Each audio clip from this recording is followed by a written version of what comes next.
exploits of the Tribord branch of Acquisitions Incorporated, also known as Team Soteria, or just abbreviated Team S. Normally they operate out of Tribord and the surrounding lands, but they are currently in Waterdeep, engaging in some shenanigans. Today is going to be an acoustic session where we got a little less, our full party roster is not present. But nevertheless, it should be hopefully entertaining. We'll see how it goes. Would anyone like to do a brief recap of what you guys did last session, just to fill in those who might be listening or who might watch this later as a VOD? Per usual, I will do it. Last week on Steam, which we're going to start calling us, we're going to Steam Team, we turned in our quest with the Black Viper and got paid and told her sad news that her brother was dead. We went to the Spires of the Morning and got assigned to go, well, I got assigned to go to Daggerford with my companions and take care of a theoretical problem there. And then we went shopping, and we're in the middle of shopping. Companions also met my pseudo mother, but they don't really know that yet, and my boss's bosses. Well, Yes, it was, at least the beginning, when you received your mission, it was all very formal.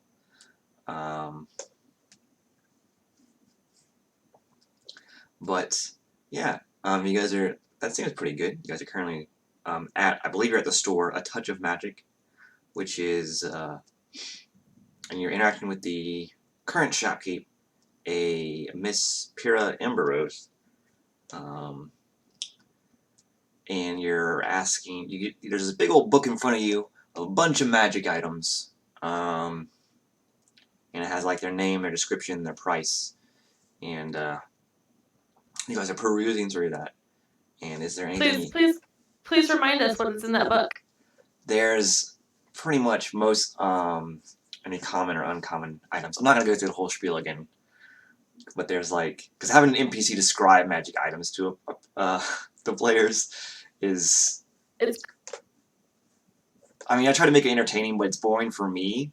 So, I mean, I can't even imagine what it's like for you guys.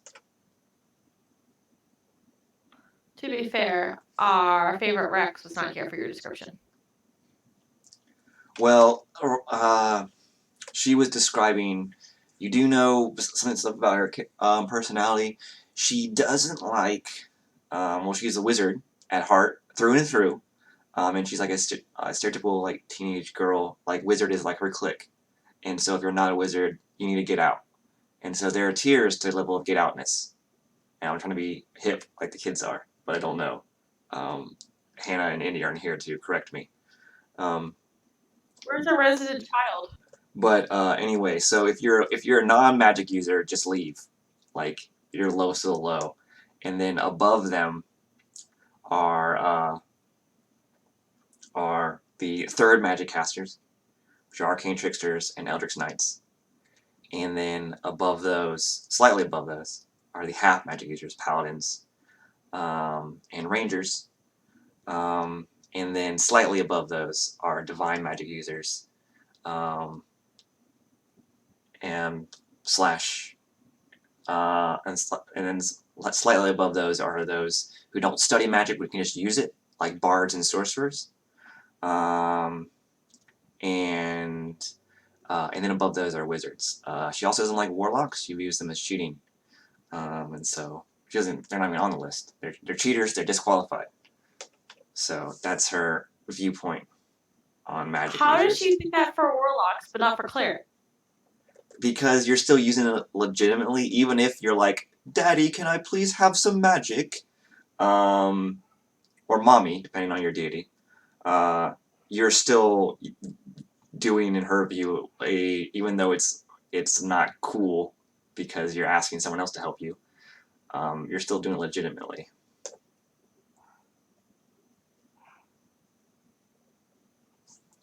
Warlocks are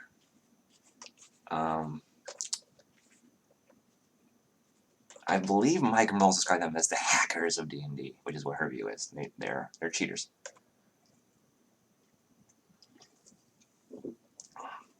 As evidenced by they can't use their magic right.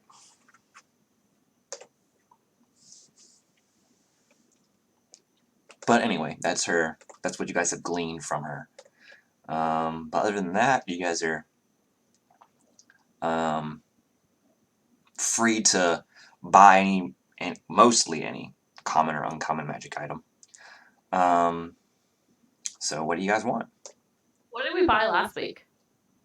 I don't think you guys bought anything. No, I'm pretty sure someone bought something. It was the Hat of Vermin? Or No, you or wanted no. to, but you didn't. 9 Lives bought something. I bought those goggles that make you see long distances. Oh yeah, Eyes of the Eagle. And then I think Indy bought something that'll simulate a laser toll. Yeah, I think Indy was bought the hat.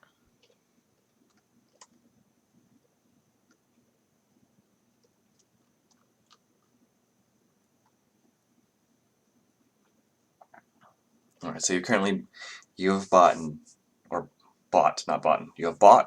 a magic item that allows you to see great distances.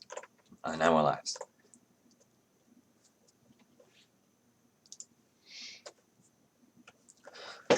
What are the I rest? also sold my mind flayer. Oh yes, you did. I forgot you sold the mind flayer. Yeah, you sold the mind flayer. Hello. Hi, Brad. I am here. Hey, what are the kids saying nowadays? Nothing? I don't know, I was trying to imitate or bring out my inner teenage girl, and that's 2 against me because I'm neither a teenager nor a girl. So, yeah. I was gonna brief recap on how you guys met Pyrrha and what she thinks about magic users. You guys are currently still in the touch of magic, looking at magic items. Indy, did you buy something magical last session? No, I did not. I thought you bought the Hat of Vermin. Did I? I think he was considering it, but he never said he was going to. Yeah, Maybe that was it. I don't think I did. I think you're like, I need that, but I don't think you completed the part. Yeah, I definitely didn't complete it. But it's up to you guys. Typical. Once again, if you have any magic items, you had a whole week to think about what you wanted. Yeah. Personally, I really liked the it was the list of magic items.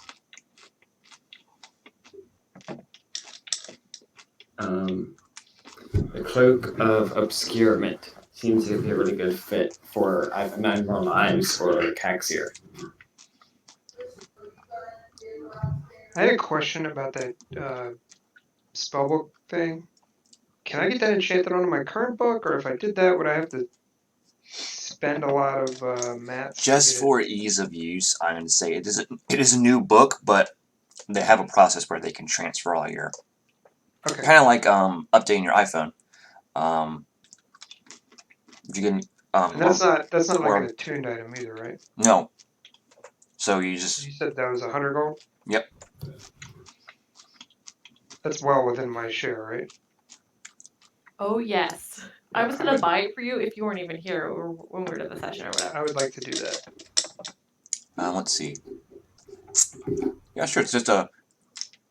I'll RP that in 1 second, Mom. I'll get the Cloak of Obscurement. Yeah, 450 gold for that one, indeed. And sorry, I'm eating peanut M&Ms. So if you hear my voice go weird, that's why. How dare you? No worries. How dare you feed yourself? Indy, I have a question. Yeah? Do you have your Cetin shrine up? I do. I know what I don't have. Dice? Yep. You don't have the official hacking dice from the Pay Arcade/store. I do not have any dice. I don't whatsoever. have those. We need to remedy. Yes. But I have dice at home. I just didn't think to bring them with me. I didn't think I was gonna win any giveaways. so you, Rex, you were here last week, but you were just taking in all the magic-y stuff, and so you were kind of quiet. And she had noticed you behind this sort of throng of people in front of her. But when you do bring up the spellbook that's immune to fire and water damage, sure, her eyes light up. She's, oh, a fellow discerning wizard, I see. So glad to have someone of intellect and taste in this store. Yeah. So there's a lot to see here. Indeed, we pride ourselves on having a selection of magic items and materials that only the most discerning magic user. For only the most discerning magic user. He says, so that treated spellbook will cost you 100 gold, and we have a means of transferring the contents of your current spellbook to the new one. However, the old one will be incinerated in the process. Oh yeah, that'd be great. All right, and she, once you hand over the 100 gold, on the countertop there, she brings out this. Excuse me. I'm also drinking soda, so I have a little bit of burps. But she brings out this cloth that she folds over the counter, or unfolds over the counter, and you see that it has a magic circle inscribed in it. And she's placing, and inside this magic circle there are two rectangular shape outlines. And she places one. She places the one you just bought in the right, and the one I'm assuming yours you give her on the left. And then she makes some hand motions and uses a bit of magic power, and you see like the magic circle light up, and then there's it's not a really big flash of light, but it's like someone kind of is like briefly shown a flashlight from beneath her, almost like, so her bottom of her face is illuminated. But it's not blinding in any way. But after that, you see your old spell can disintegrate, and the new one is shining with a light, but it's beginning to recede until it becomes its normal color. And then she hands it over to you and says, "Please check to verify that all the contents have transferred successfully." Oh yeah, Rex will pick that up immediately and scan through it, make sure everything that I expect is in there. Yep, all your spells are in there. Excellent. And the old one, which is good because the old one, like she said, has disintegrated. He didn't get a new spell for free? Nope. And she is using a spell to make a little gust of wind to blow that dust into a dustpan. Gotcha. Did we sell the scrolls? I don't believe you guys did.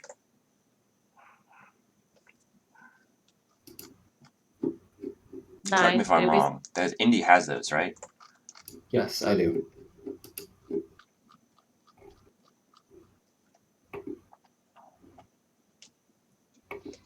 But yeah, you can do that here, of course. Magic item. I'll bring it up again.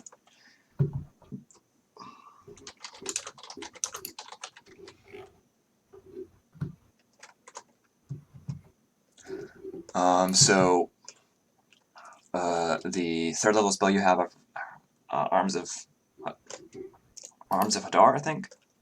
Hunger of Hadar. Hunger of Hadar. Yeah, Hunger of Shadow Moil. Hadar. Yeah. Well, even I think you asked her for Otherwise. prices, but you haven't sold them to her. Yeah. Hunger of Hadar That's what we agreed on. is 450, and Shadow of Moil is 7. Let's say 800. Wow. No, let's say that's a 4th level spell, right? Yeah, let's say 1,000. Sounds like we'll have more stone than we thought. Well, rare goes from 501 to 5,000, which is rare's 4th to 5th level spells. Okay. So Hunger of Hadar is worth 800. You said no. That was Shadow of Moyle, but it's actually Shadow of Moyle is 1,000. worth 1,000, and Hunger of Hunger of Hadar Hadar is- is worth 4. I'll say Hunger of Hadar is worth 400. So we Okay. sell them both, it'll be a total of 1,400. 400 GP.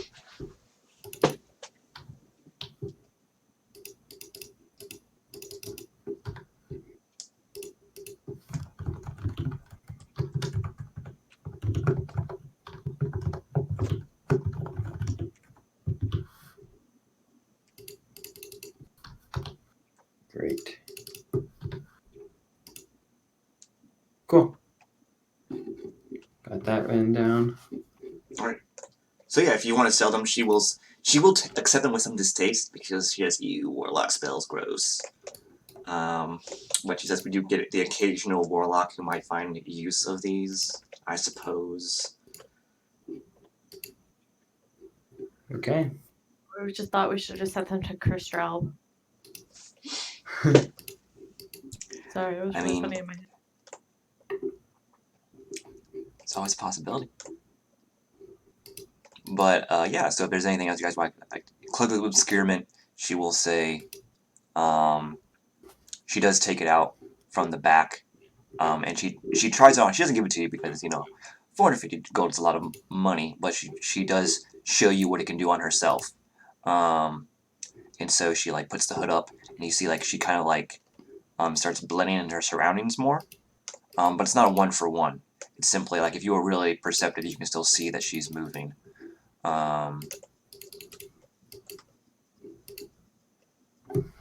Okay. But you do think it would help you be stealthy.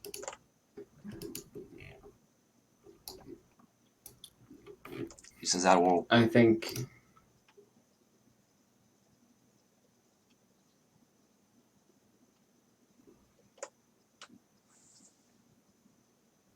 No, we're thinking. 9, do you want any other fancy? How much money do we have to? Well, you had 2,000, and you spent 500 of that with Eyes of the Eagle and Rex's book.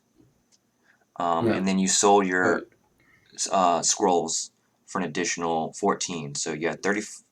You had 34. So we have 400 more than we had before. Yeah, so you had 34 minus 500, so you're at 29 now currently. 2,900. Nice. Plus whatever is in our Yeah, plus whatever's in your Hordes person. Vor's person. Hmm.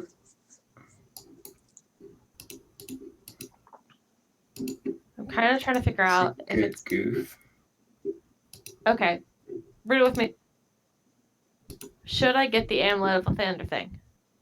Yes. Or should I get something to help me be stealthier? Also yes. Yes to both.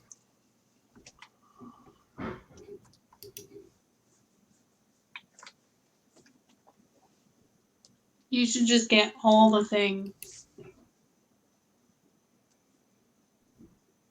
Agreed. How do I get the cat to take her meds? What? One lucky Waggy loves pills. I mean, if it was a dog, I'd say like hide it in peanut butter or a hot dog or something. Yeah, that's a good bet. I use a pill paste. She was taking it fine with the greenie, and today she's being a butt face. I mean, it's a cat.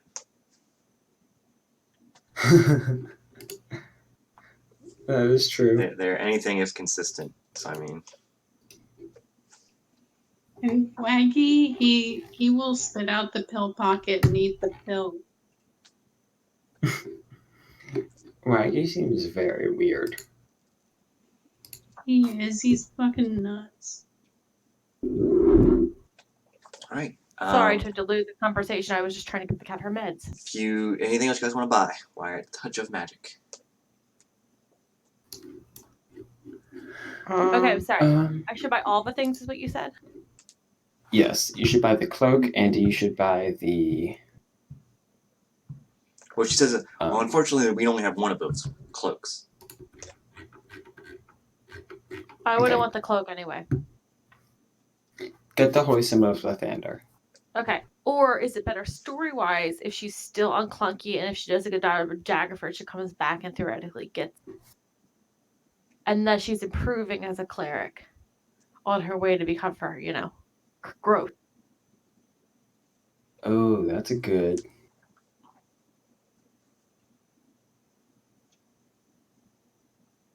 That's a really good idea. You see that Pierre is kind of bored now, and she's back. She's like painting her nails behind the counter. She's using prestidigitation to paint her nails. Yeah. She's like, ooh, she's like, I like that color. Indy cast prestidigitation to change them to a different color. Actually, no, Okay. he wouldn't do that. He wouldn't do that. So we're okay with me spending 500 gold on the Lathander? Yes, 9? I am. I'm done buying stuff. You have the money. Well, okay, you guys can use the money.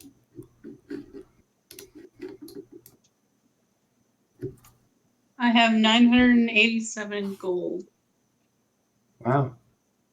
Personally? in the party fund. Should have- be more than that. We have more than that. Well, I She hasn't spent some added of the it she hadn't on- added the money you guys just got though to it yet. Okay. Did the $600 gold that we found in Undermountain go in there? I did not add that, no. Because we had bought diamonds, and then we found that back, and I think we found like 100 other gold somewhere.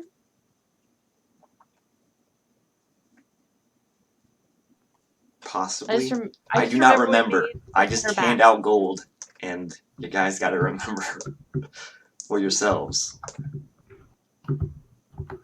I know for sure we made the 600 back. That was when we rescued Lydia against the succubuses. Yeah. I remember adding in the 100 gold.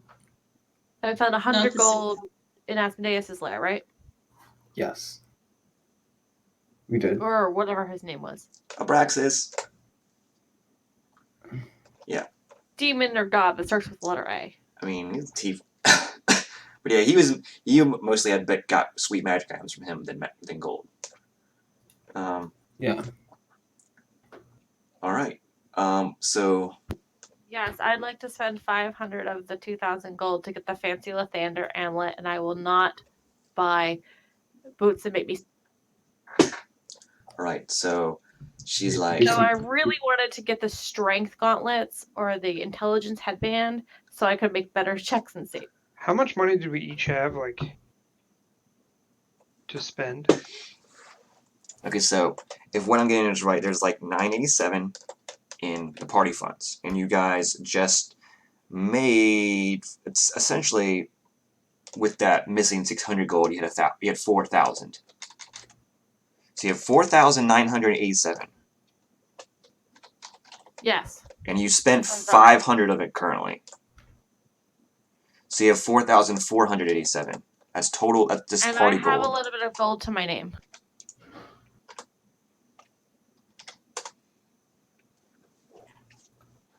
I have. That's a lot of gold.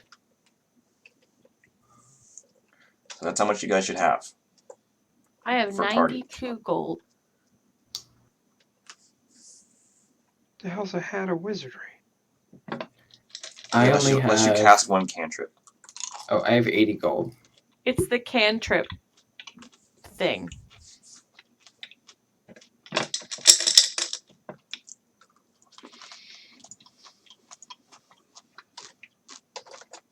I was being silly.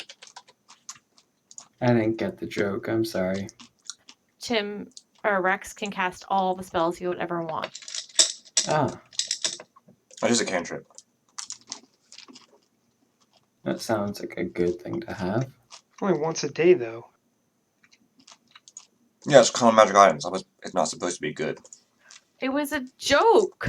If I buy the Hat of Wizardry, can I burn it and then soak the arcane thing in it in a broth made of the ashes of it, and maybe you'll allow me to do cantrips?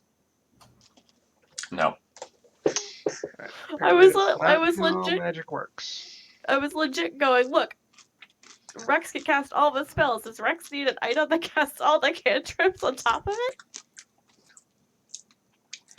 Apparently, my DM likes balance. I guess. Yeah. Yeah, each just their own. I don't want you to be able to. I guess no fun allowed here.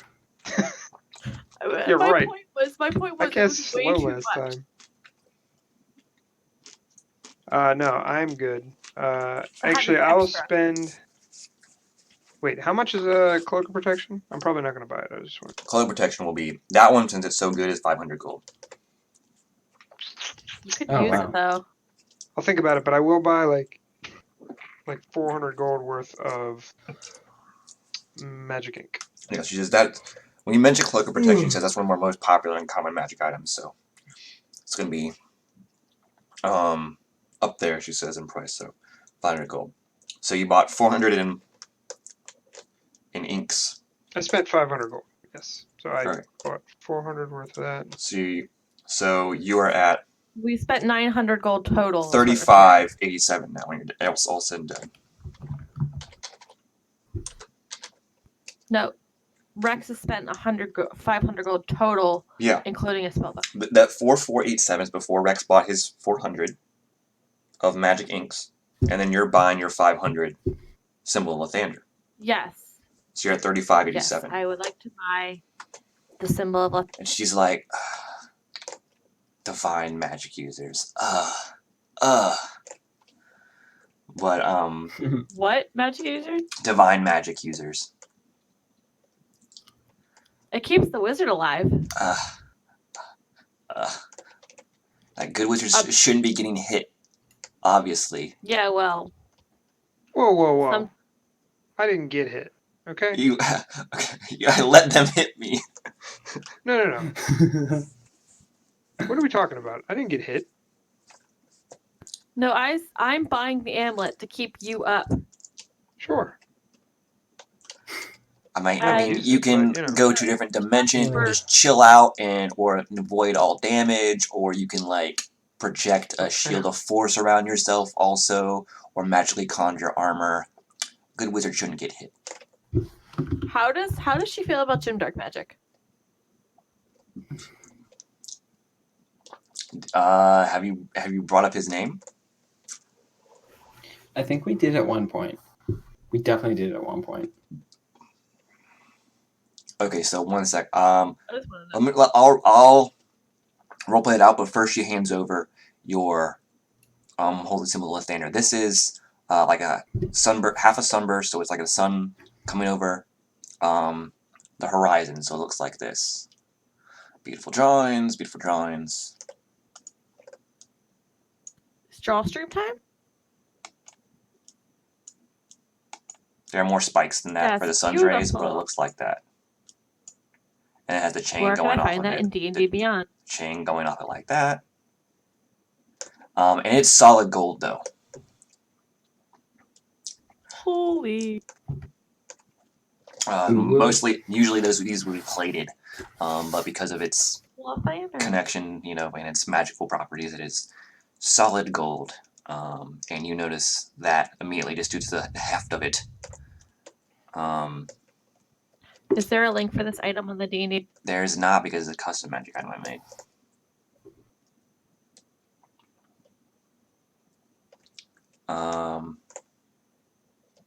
I can make one. I think I can make it in D&D though. Beyond. I can also make it. It should be fairly simple because a lot of other stuff can allow you to cast spells and stuff like that. But anyway, and you notice that. So, and then when you bring up Jim Dark Magic as a wizard of some renown, she says, "Oh, You know, Mr. Dark Magic. We know of him. Yeah, we've We done some don't- work for Well, him. I assume you're going to a show soon in the Light Singer Theater for then. him. As it so happens, I have a VIP access ticket to the Jim Dark Magic. What? How'd you get one of those? How did divine magic like you get a VIP pass to Jim Dark Magic's magic show? Actually, it would be I know the people Jim in Dark high Magic places. experience. I think is what it would be called. It's a pretty magical opportunity. I know people in high places, guys. Yeah, it's the formal name of the show is the Like Jim. Lathander's up Come on, high. let's not get a holier than thou attitude in here.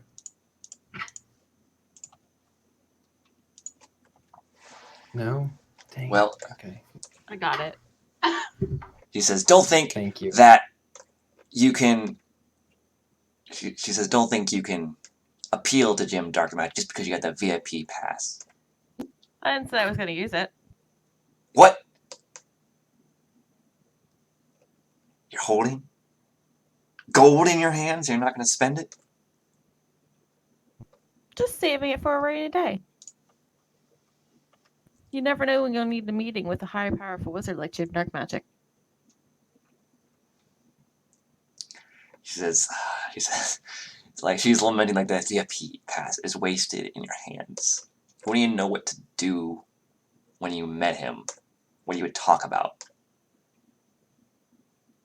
How awesome he is. Well, yeah, in magic. How great his hair is. I mean, yeah, and magic. Yeah, but I don't have to talk about magic. He will just talk about magic and I will listen.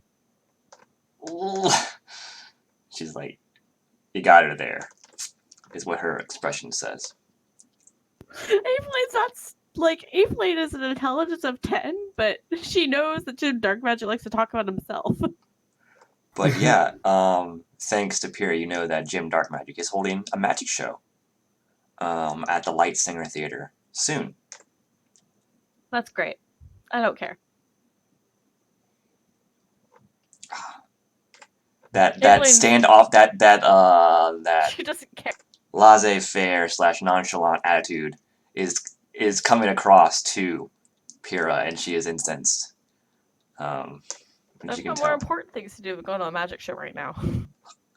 What can be more important than meeting Jim Dark Magic Wizard Extraordinaire, hero of Waterdeep? Are you gonna meet him? Maybe. Sounds like you're not. I'm going to his show.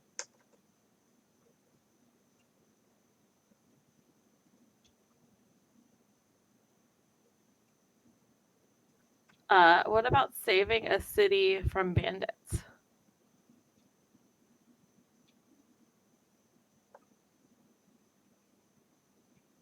Are you bringing it up? She did say his show is in a few days. Okay. So it's not like tonight. But yeah, you guys can leave and go to Daggerford if you guys want. But Is this Lathander symbol uncommon? Yes. If it casts, I believe, up to 3rd level spells, it's still uncommon.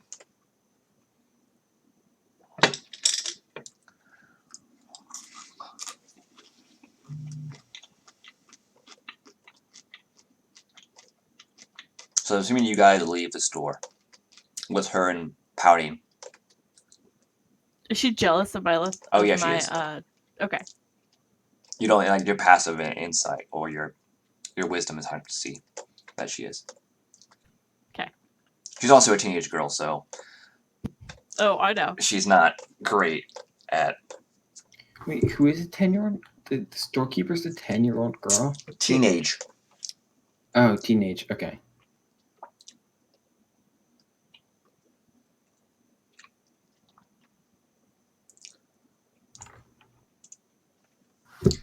And so you guys make your way out of Touch of Magic. It's still pretty early in the morning. Around, well, I would say mid-morning. It's around 10 a.m.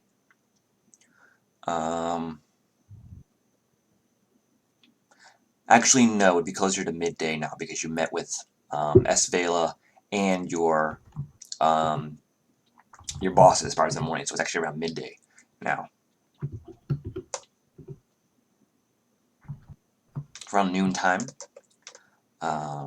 You guys can head back to the Yawning Portal. You guys can head to Daggerford. I'll leave it in your hands what you want to do. What's done in Daggerford? Aveline has a quest. I have to go save the town from bandits, because I am the only one who can do it. Let's go. Well, more like you're the only one that the Order of Aster has left to send. I'm the only one who can do it. Yes, of course. That's fun.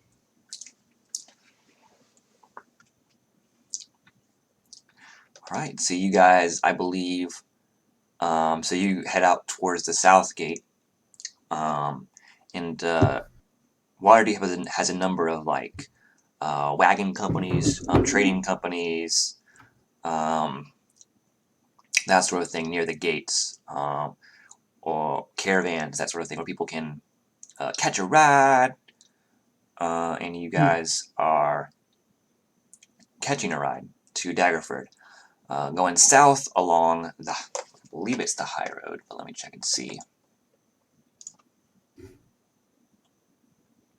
Can I attune to my weapon on the my left Yeah, hand? it's going to take you about a day to get there, I'll say.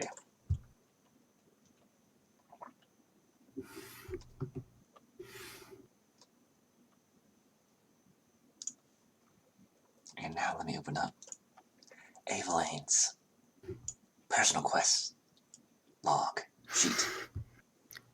My personal quest is very long. So many bullet points. Look at all these bullet points. Oh, I should not have held control. Is there a way to plug in the spells I can use on this magic? I think so. Their homebrew is kind of really wonky. Generally, what I like to do is if there's a weapon or an item or a class that's very similar, I'd make a copy of that, and then I'd change. Like if there's an item that grants you a spell in particular, that's of the uncommon variety. So, for instance, the Wand of Detect Magic. You can just go in there, and then you can just change that spell to Cure Wounds of the 2nd level.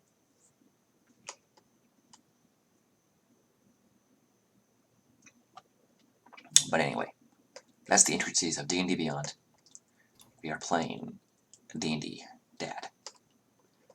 And you Yay, Dad. You guys make your way to Daggerford, going south along the trade. This says the trade way, but it says the high road on Waterdeep, I think. Anyway, no matter what road you're going down, you're going south. And Aveline, while you're approaching, you're leaving the area controlled by Waterdeep. Give me and you're getting close to the Delambir River, which, as you would know, Aveline, is right next to Daggerford.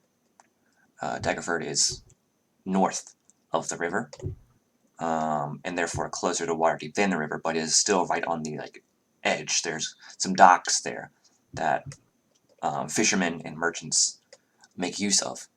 But as you're approaching Daggerford, give me a perception check, Aveline. Perception? Perception. Okay. Alright. So as you're approaching the area around Daggerford, the land's controlled by Lady Morwen Daggerford, Duchess of Daggerford. You see some guards on patrol. But you notice that while Daggerford isn't a big city, like Waterdeep, they're still an established town with their own a lot of temples. They got their own marketplace, dock area, and guard force, and they're very proud of this. They're it sounds like a miniature Waterdeep, and they're very proud of their police force, their guards. But you notice that these guards that you're seeing on patrol are very haggard looking, and they're stumbling and supporting each other as they're walking along the road. And they don't even acknowledge your cart as it approaches Daggerford. Okay. Okay, do I know if that's unusual? That is unusual, yes. Okay. And you make your way to the gates of Daggerford. That's you only see one guard patrol along the way.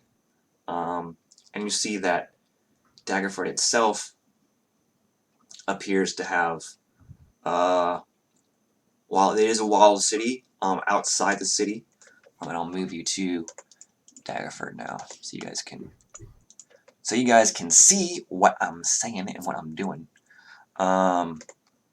But around, so it's a walled city, but around here they set wooden stakes and ramparts, fencing. Ramparts, yeah.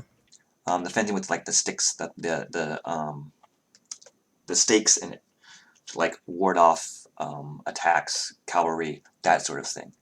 But those are placed intermittently, and you see people working on building more, but they're being placed around. Let me get a free hand on this tiny map. They're being placed around right here and right here, it's connection to the tradeway essentially. Okay. And the guards here you all notice this now, that the guards here are, while alert because you are spotted and they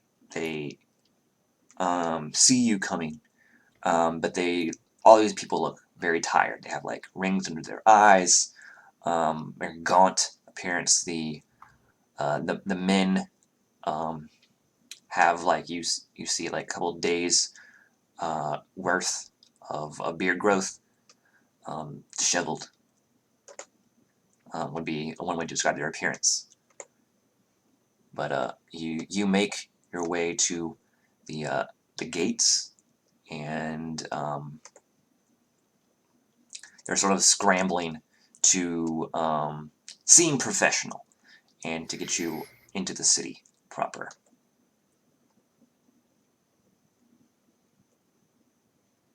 Okay. And one of the guards says, but as you approach the gates themselves, feeling the glares of all these guards behind you, the person at the gate is very nervous looking, a young lad. It seems like his armor doesn't quite fit him. It's much too big. He's constantly adjusting his helmet and the chainmail. That's also too big for him. Sort of gathering it up in some places and trying to make it more easy to move in. But he says, "Welcome to Waterdeep. I mean, not Waterdeep. Welcome to Daggerford. What's your business here?" Order of the. I hold up. I assume I have an Order of the Aster symbol, or my signet Yeah. ring. I guess is that what it is? Yep. I hold up my signet ring and say, "I'm here on business." Oh, so when he sees that, he recognizes the symbol, and his face, even though his face is pale, it goes paler, and he says, I did not mean to impede your vehicle, Lady Paladin. I am sorry. Open the gate." She doesn't say a word about the paladin thing. No, he didn't. Yeah, I assume you did. He is of course, that or the Aster is 99% Paladin. So. Oh yeah. That's why he called you that. You also didn't introduce your name. You just showed the signet ring. Nope, she didn't. So, Smart. Open the gate! Open the gate! And you Hey, hear... Mark, who's in that red ring again? What? Remind me what's in the ring. Good question. I got it. I see. And then when she says that, you hear an echoing cry of open the gate. This is of a group of people, though. You think probably 3 or 4. And it's a deeper tone. Timbre? Anyway. Timber. They're opening the gate, and it's beginning to rise. And the portcullis as well. It says, excuse me, I'm just, of course, recommending a course of action to you, Lady Paladin, but you are, of course, free to move around as you wish, but I would recommend going to the Morning Glow Tower or the Ducal Castle as soon as possible. There are parties there that would be interested in speaking with your ladyship. And he gives you a trying to bow, but his armor is impeding him due to its size and his unaccustomedness to it. Okay.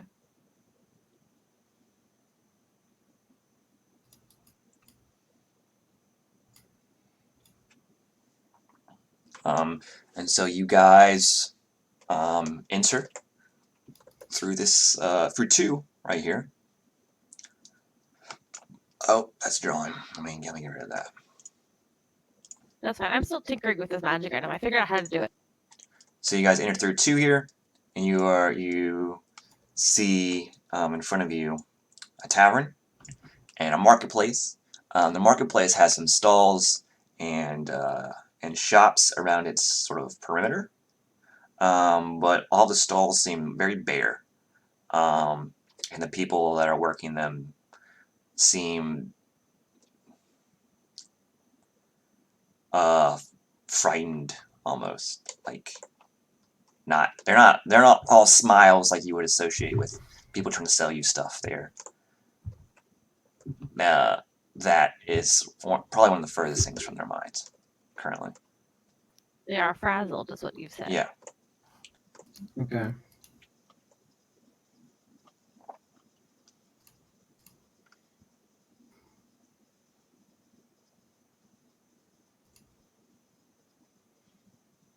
Okay. Frizzled and frazzled, but they haven't skedaddled. Who has the information for the quest? Should go to the castle first. Yeah. The So last place. If this was I kind of didn't enunciate properly last time. Barella did say while the quest originated, as in the petitioners of the quest were the caretakers of Morning Glow Tower, the Cinder Times. The person that had probably the most information and was doling out the reward was Lady Morrowind Daggerford, who would be at the Ducal Castle. Of course, conveniently placed right next outside of the castle walls is the Morning Glow Tower, as it is Lathander's the foremost deity, the most prominent one in worship in Daggerford. But there's also Timora and Tempest, and I think that's it. And Shantea, sorry.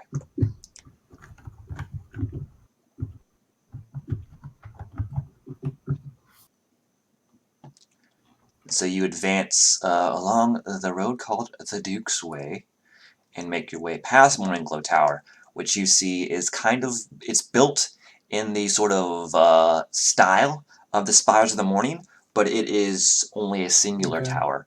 And rather than pink coral, it is a white stone capped with gold. And the gold catches the sunlight and reflects it.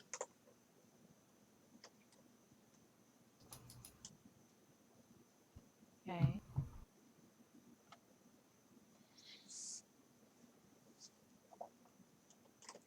And when you make your way to the castle walls, the guards at the gate there are more than just the singular. They're wearing heavier, fancier armor, but they are no less tired or haggard looking than the other guardsmen you have seen. And when they see you approaching, they say, "Are you the Lady Paladin associated with the Order of the Aster?" Yes. And they say, "Lady Morwen Daggerford will want to speak with you immediately. Please, if you will." Hey, Rex. Yeah, How long does this guy's stuff last? hour. Okay. What are you thinking? Evelyn's thinking she doesn't want to show her true face to her parents, is what she's thinking. It would Can also. you cast it? It's in the ring. Oh yeah. Oh.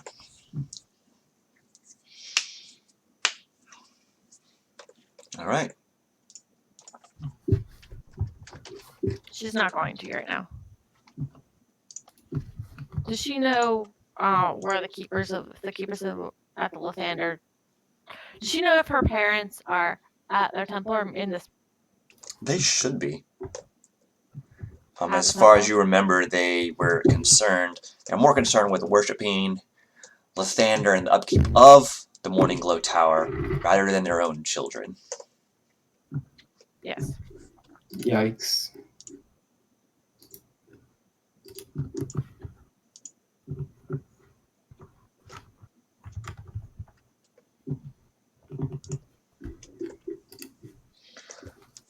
All right, and so you proceed to the Ducal Castle, which has apparently another set of walls guarding it.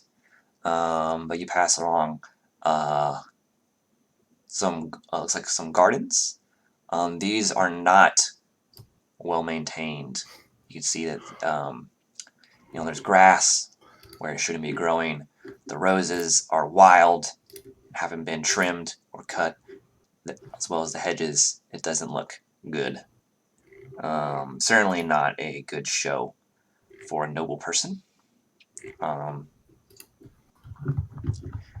you guys make your way to the ducal castle, and you are acknowledged and shown inside by a older gentleman, a butler, if you will, who is directing you towards a sort of throne room, a place of sort of where the lord or lady, in this case, sits and listens to the citizens' complaints, fills out judgments, stuff like that. So it's sort of like an official setting, as it were. And you can tell, once again, similar to the outside, the interior of the castle is not being very well maintained. You don't really see a lot of servants. This butler is, in fact, the only one you do see. And he is nevertheless diligent in carrying out his duties. And he directs you towards this throne room. It's not as grandiose as you might expect, but it is still imposing due to sort of the shadows being cast and the architecture of it. But sitting at the end in this elevated position on this high back chair is this woman with like brown hair. And as you see her and the door opens, the butler announces, he says, "May I introduce?" He has also asked for your name along the way. She would tell him Evelyn the Swift. All right.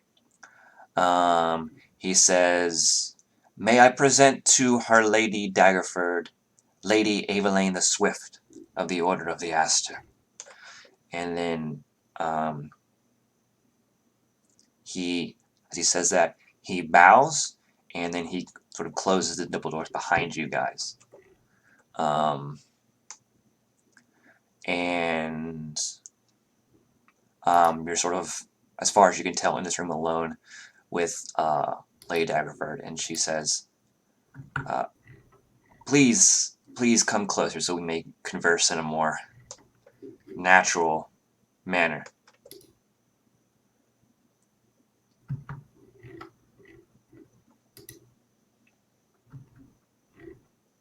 I would go for it. Yeah, I'm staying next to Evelyn.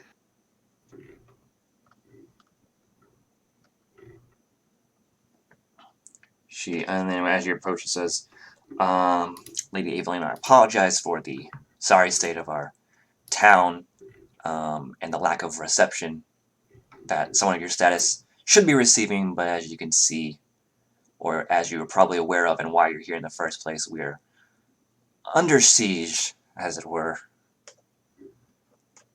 and can't afford to take such luxuries, unfortunately.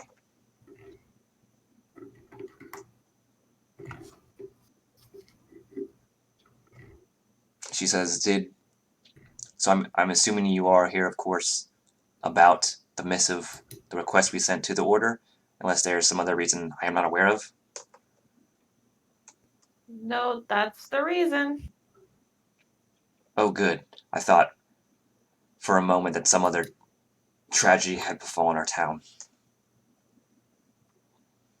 Not that I know of. So I suppose you'll be wanting What? Oh, Fallen the town. well, I was getting to that. Specifics, of course, on the letter. I mean, the request was sent via the Singing Spell, so specifics were, of course, in short supply. About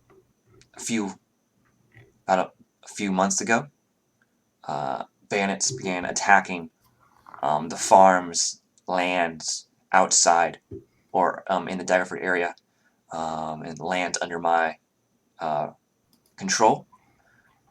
At first, it was just at our borders. We were able to fend them off without much worry or care.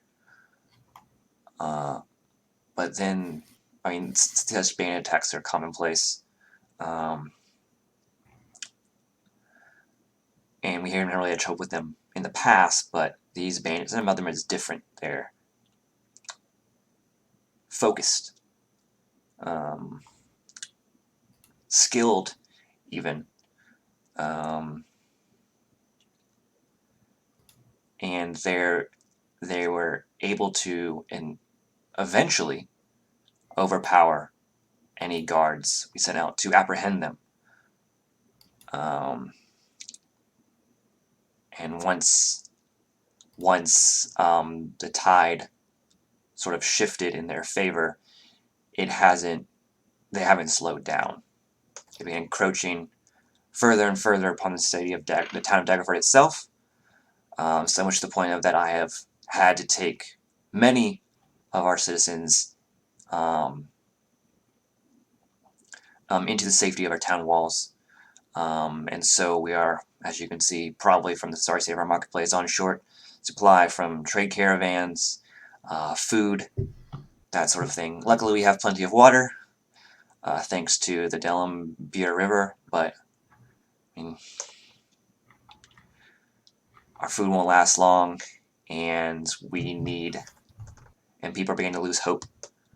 And so I requested that, while loath to accept aid from Waterdeep, the Cinder Times and Morning Glow Tower suggested that we contact the Order of the Aster,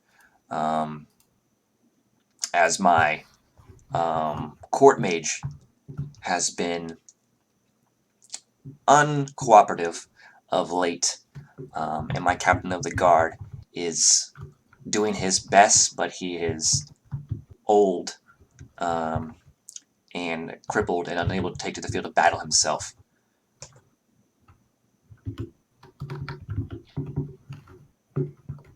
And so we requested the aid of the Order of the Aster, and I see that they have sent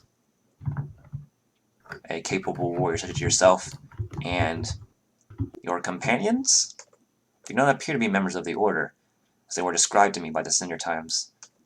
They would be wearing better armor.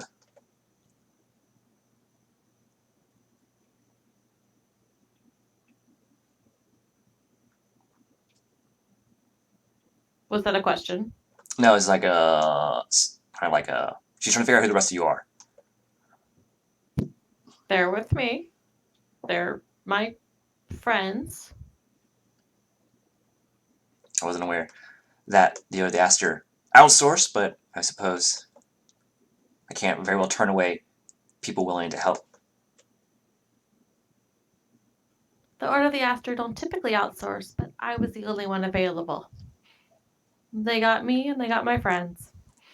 Oh, I see. We can leave if you don't want help. No, that was not what I was implying in the least. I want to make sure that they won't get themselves killed. I don't need more deaths on my conscious. Do my companions have anything to say to that statement before I talk? What, get ourselves killed? Yes.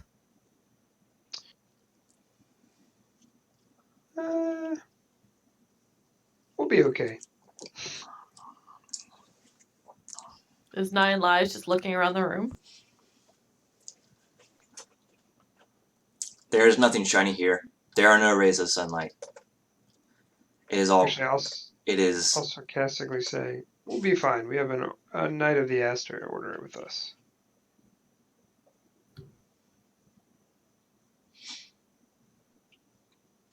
Which says yes. Her presence, Lady Evelyn's presence, does give me some comfort. However, I worry about the logistics of it all. We don't know their exact number, because they have never revealed themselves to us in their whole force to us. Rather, they engage in hit and run tactics, feints, traps, that sort of thing. They are skilled in fighting, of course, but they employ devious tactics, the likes of which we have not seen around Daggerford. However, if what my historian has told me is correct. Evelyn would ask, has there ever been... has anything like this before? Can you repeat that? I think you. Has anything like this ever happened before in Daggerford? Well, no. I mean, like I said, we have had a couple occasional bandit foray, but we were able to fight them off without much trouble. There certainly hasn't been a sustained, concentrated, focused campaign that appears to be, well, at its heart, the ransacking of Daggerford proper. I presume they don't know why it's happening. No, if we knew, we might be able to stop it. Has anybody been hurt, taken? Well, yes, a lot of Anyone? people. Hurt or taken? Killed, mostly.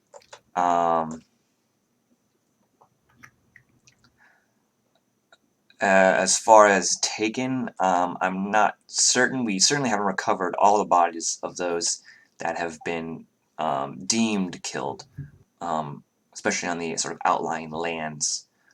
But that territory is firmly under bandit control, so we're not able to verify. Hey, DM. Yep. Can you show me what you're talking about onto map?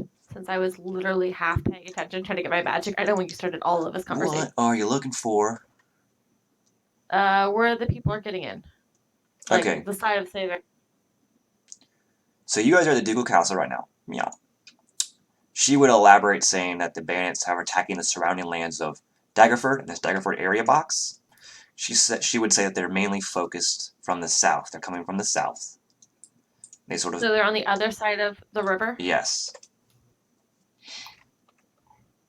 Okay, they're coming through the bridge where the marketplace is? No, that's where you guys came through. Well, that would make sense. Yeah, you guys came this way. So they're attacking outside the city? Yeah. So I thought they were talking inside the city. no, essentially across the river is all bandit controlledness. Okay? Did we come through that area? No, you came this way from the north. They're setting up like those wooden sort of stakey fences. They're expanding more, but they're starting outside of Daggerford like this. I mean, it basically is water deep. Yeah, it's mini Waterdeep, but they're expanding to cover this entire road. So eventually they're hoping to get across the bridge, but they haven't gotten quite there yet. Okay. But they are very clearly a city under siege. Like she actually said, most of the farmland, Yeah. and trade has not reached Daggerford due to these bandits. Okay, and she wants us to do something about it? Yes, she says, if I've heard tales of the legendary martial prowess of the Order of the Aster, and I'm sure just one of you is worth dozens of men. Eveline is She doesn't know her that though. party needs. I know her party needs to know that Eveline is feeling a little chuffed by the paladin thing, but she doesn't like. She's having like major imposter syndrome because she's not, but she's not going to correct her either. And she says, for your efforts, while the Sender Times assured me that if they sent a formal request, the Order of the Aster would respond in kind, and they would not need material compensation, I have prepared a small sum for you. It is unfortunately paltry due to our current situation, but it is the most I can offer at this time. It's to the tune of 500 gold.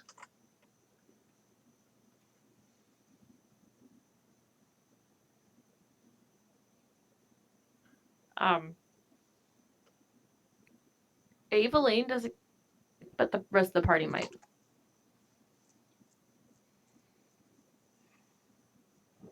I'm kind of just following suit with Eveline. Oh, Not trying to Eveline, hurry. I told you my backstory, yes? In character, vaguely, kind of. A little, yeah. Okay, this is my hometown. Oh, okay. That's Eveline's mindset. She's like, doesn't want to be there, you know, letting her seem more important than she really is, coming back, not happy about it. So like, also she was told that it's basically a job performance review from the Aster. Right. So she doesn't care about the money. She has to do a good job. But she would defer to Indy and Cax and Nine More Lives and Rex about that.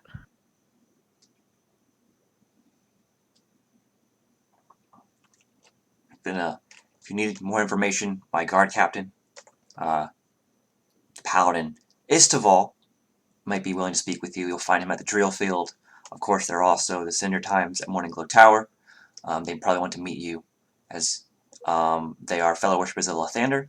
You could also try talking to my court mage, Delvin Honorall, at the Mage Tower, southwest of here, but he has been uncooperative of late ever since that gray-robed individual visited him. Gray-robed individual? Yes, he doesn't really take many visitors, but my guards did spy a individual hooded and robed in gray approaching the tower and being granted entrance. What can you tell me about the Cinder Time? Well, they are upstanding citizens of Daggerford. They, as well as faithful to Lathander, I go there often for Morningglow Tower, often for prayer and guidance, as Lathander sort of has been my family's patron deity for generations. I believe they used to have a pair of daughters, but I haven't seen them around for a while. And whenever I try to bring up the topic, they change it quickly, so I stopped trying to pry. That was a long time ago.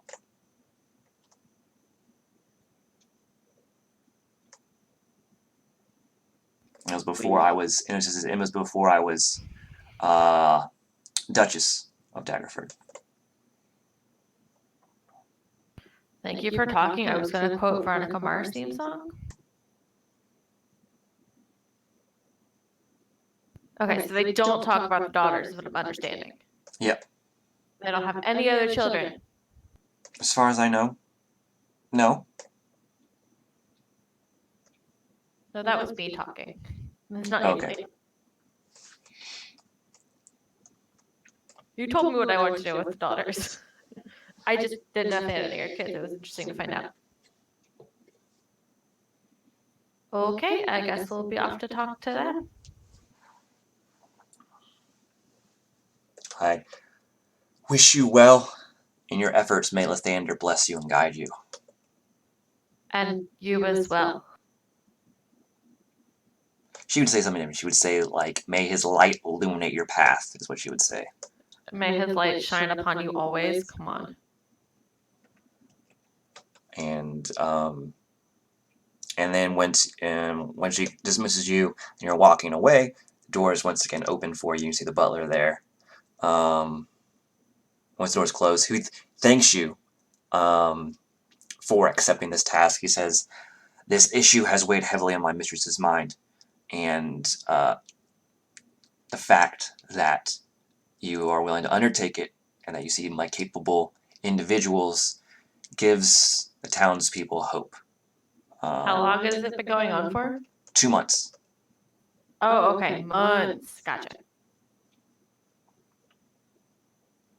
Is there anything you can tell me? It has been 2 months since, let me clarify, it has been 2 months since the bandit's attacks occurred. They have only recently taken over, essentially, the entire area south of Delenbeer River. That happened about a week ago, which is when they started sending out missives and sendings to order the Aster.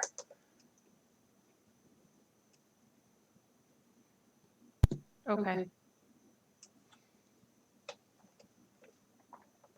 He says, I'm afraid I am mainly confined to the ducal castle, so I would be unable to unable to answer much of your questions. I do know, I must apologize, of course, for the sorry state of the castle. We did have had to let a number of servants go, as Lady Daggerford did want to evacuate as many citizens as possible, so long as they had another place to go to. Many of the servants here had relatives in Waterdeep, and so she allowed them to leave for a safer place. But needless to say, the people that are still here don't have anywhere else to go, and so are here to fight. But as you can see, we're not doing a great job of it.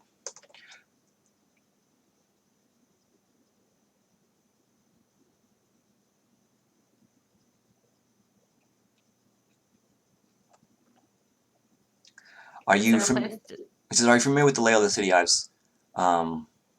Lady Daggerford has instructed me beforehand. Hey, am I familiar with the layout of the city? Yes, you are, but he doesn't know that. Do I know there's a place to stay? You do, but the names of them might have changed, but the location should be pretty similar. I'm gonna take him up on this tour guide offer just for the right party. He says, well, and to keep appearing. He said beforehand, he said Lady Daggerford did tell me beforehand that there are a number of individuals you might want to speak with regarding these bandit incidents and the safety of the town and any battle plans you wish to put into motion. Most importantly, the Cinder Times. They have been keeping the faith, as it were. They are the ones that sent out the sending to order the Aster to inform you of this threat. They're also ones that are help along with the other clergy folk around town, helping to assuage the citizens' fears. But they have their hands full. Of course, there's also the guard captain, the paladin Istival, who can tell you more about the bandit's tactics and what the guard is currently doing to try to combat them. He was once a great warrior during his prime, but an injury has left him unable to take the field of battle proper. Had he and both Sir Andral been able to take the field, this would have not gone the bandit's way, let me assure you. Do I know those names? From when I was young. Istival, you would know, because he has been a long-serving member of the Daggerford family. In fact, he was a once very famous paladin who retired, and this is lore-wise, I forget what deity he served, but he retired to Daggerford. But he sort of found retirement, due to sort of his life beforehand, found retirement boring, and so he was looking for something to do, and so he talked to the Daggerford family, and they allowed him to sort of begin training and teaching the guard things he picked up and learned over his life. Delvin Onderall, you recognize as a name, although he was only apprentice Onderall when you left. He was the apprentice when you were still. He was the apprentice to the court mage at the time, but you assume that he has taken up that position due to how the butler has addressed him. Okay, he's the current mage in the tower. Yes. Okay, can you write down those names eventually for me? Yeah, I'm sorry. It's okay. Let me see. These are the NPCs that have names that you have met so far.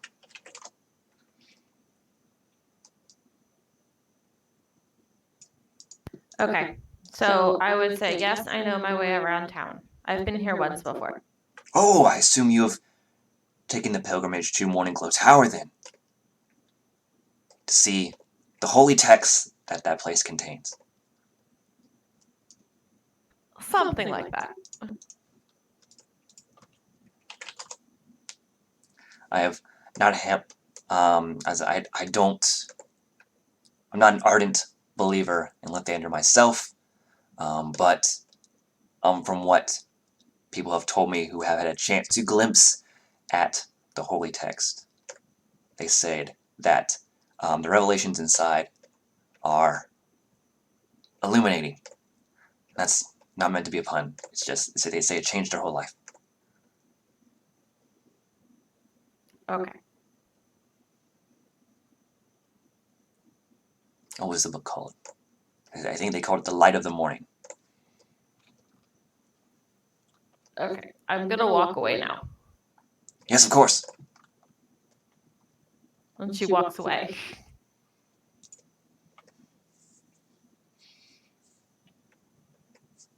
She's like having a really awkward conversation. And also feels like she's the one talking way too much tonight. Would like everyone else to talk, please. Okay. Please feel free to talk. No. I'm having a fun time listening in to. Yeah, they're absorbing information.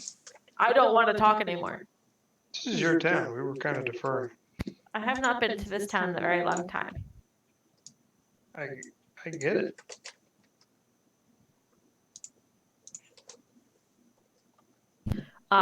And Indy and Nine Lives don't have any idea what's going on. No. Yeah, not really. Rex has a little bit of an idea. Yeah, I know you're not super happy to be back here. I mean, they do know that you were sent here due to under the auspices of the Order of the Aster. But they don't know that. And they don't know the connectivity, the ties that bind, as it were. So we'll have a walk and talk and be like, so this is my hometown. We're going to see my parents. I don't want to be here. Any questions? Do you not like your parents? Yeah, why? What happened? They sent me away when I was 8. Ah, I have not seen them, talked to them, wrote to them. I've probably written to them. But There's been no communication from my parents. They have never 14 talked to years. you? Not in 14 years. Wow. Well, my parents are dead, so I'm sorry your parents are dead. Mine might as well be. But no, they are the perfect clerics of Lathander.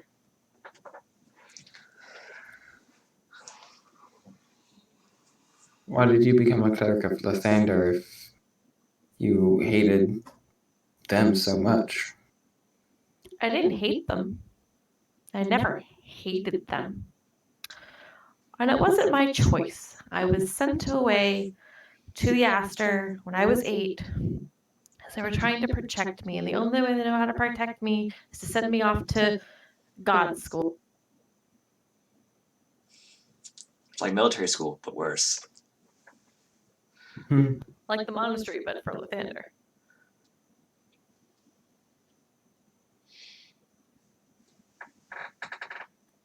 They wanted to make sure I was able to defend myself. Okay.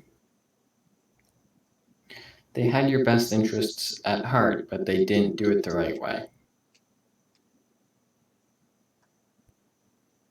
Yeah, I think so. Joe thinks so. Okay. Right. So where are you guys going now? Guess we're walking to her parents' house. No, you guys want to go to the Mage Tower? Yeah. Rex, there's a Mage Tower. You want to go talk to the mage? Sure. I am avoiding it so hard, guys. Yeah, I can tell. No, we can go talk to the parents. It's fine. Oh, sorry. I'm gonna circle the places they have told you to talk if you wish to, and also if you had talked to places to stay in town. The numbers down there, as far as I know, are correct. I just highlighted some of the ones in the town proper that I felt were important, namely the Mage Tower, the castle, and the temples.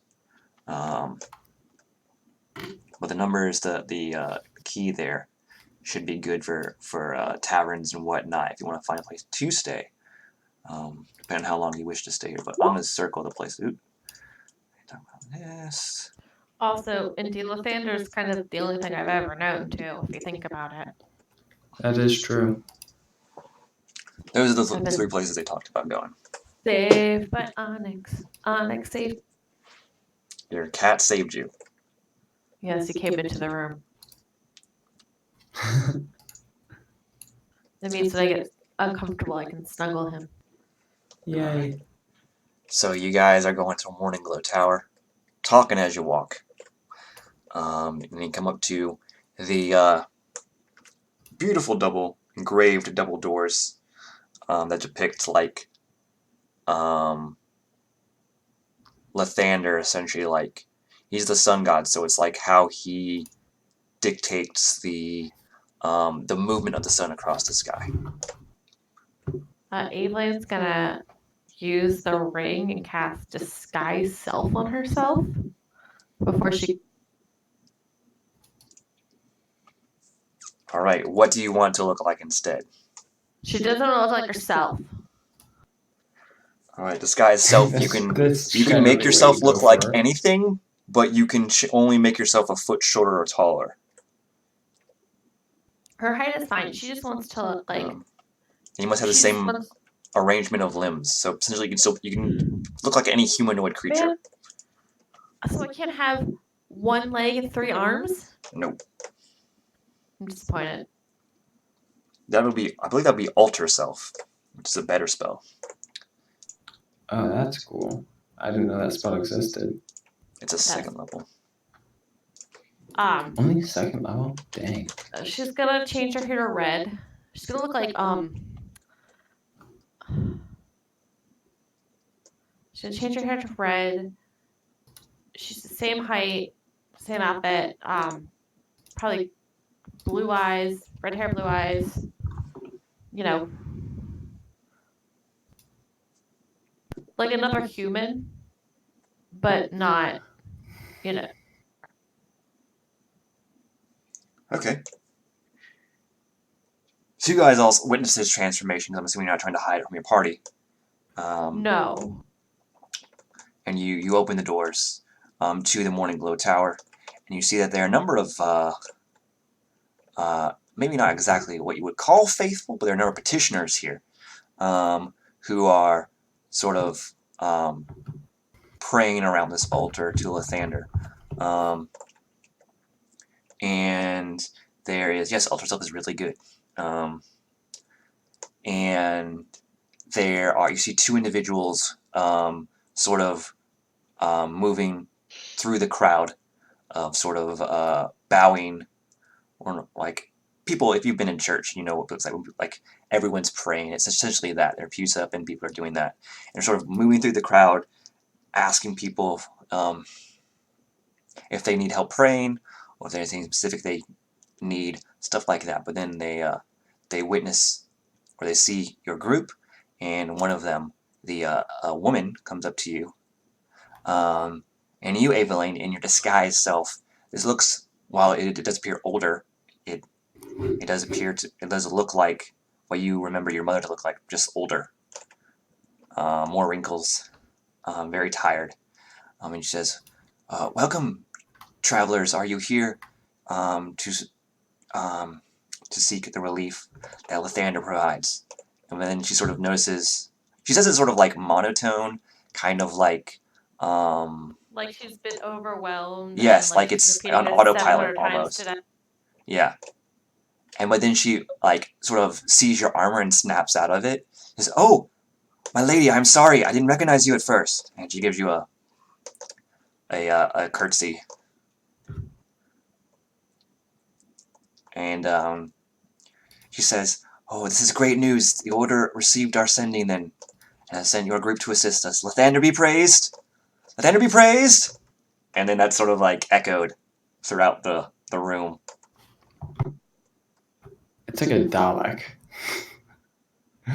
Exterminate. But just please come in. Have you had anything to eat? We don't have much. We have, water and stale bread, but it's better than nothing.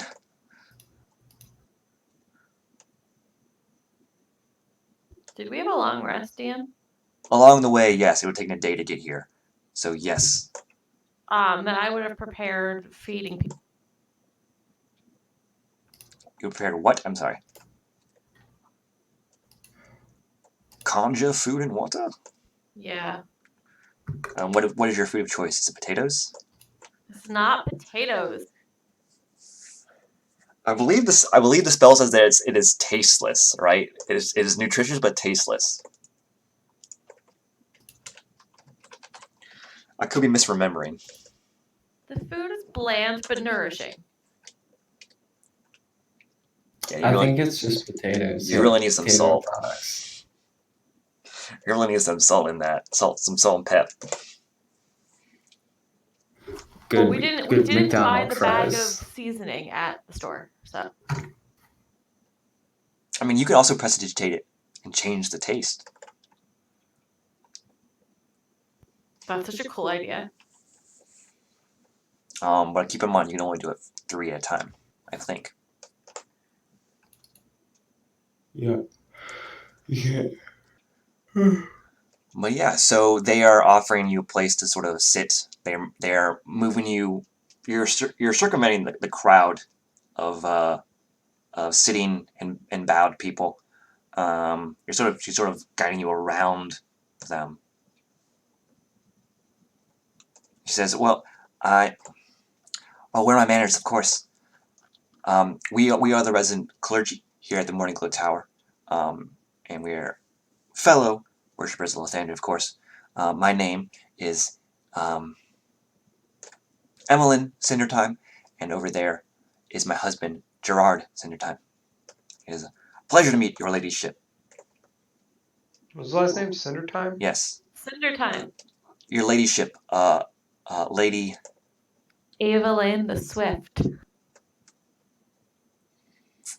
is a pleasure to meet you, Lady Evelyn the Swift. Do you guys need more food? Can I help you with that?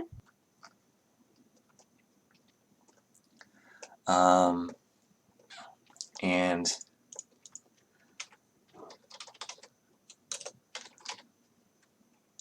she does say that they have expended their casting of create food and water for the day. But if you could be, But I can do but it. due to the number of sort of refugees they have had, if you can also cast a spell, that would be Yeah, she a boon. creates. Truly, this is the blessing of Lathander that you have come to us in this time of need. So So she creates. They didn't react at all to your name, so we're to assume you're using a new name that they didn't recognize. They don't know Evelyn the Swift. That's her order. Okay. Just making sure I followed. You're right. They don't write. They don't know the name. That's why it's funny, because she's not Swift. Well, I meant more the first name, but yeah. And so, as you are creating the hold on, I food, got to go what I'm making. I make. Potatoes. It's not potatoes. pancakes. Actually. Hash browns. No. Wafers. Waffles would be good. I feel like the I want to communion, do a Twitter poll. the communion wafers would be appropriate.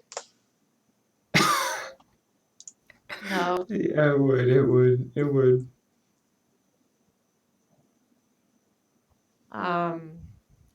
She makes like Yeah, hardtack. no, like you. pita bread Biscuits. maybe. Like Pita bread would be good. Like pita chips. Naan. no, I don't like any of it. Baguette. Biscuits. Wawa. Croissants. French toast, guys. Go with French toast. Okay, so it's French. It has no taste, though. That's some really shitty Oh. French toast. Keep in mind, it has no taste. But So, no. It's bland. which means It doesn't mean it has no taste. its taste is like maybe 1/10 of what it's supposed to taste like. Lacking Listen, strong French features or toast- characteristics and therefore French- uninteresting. French toast is a good.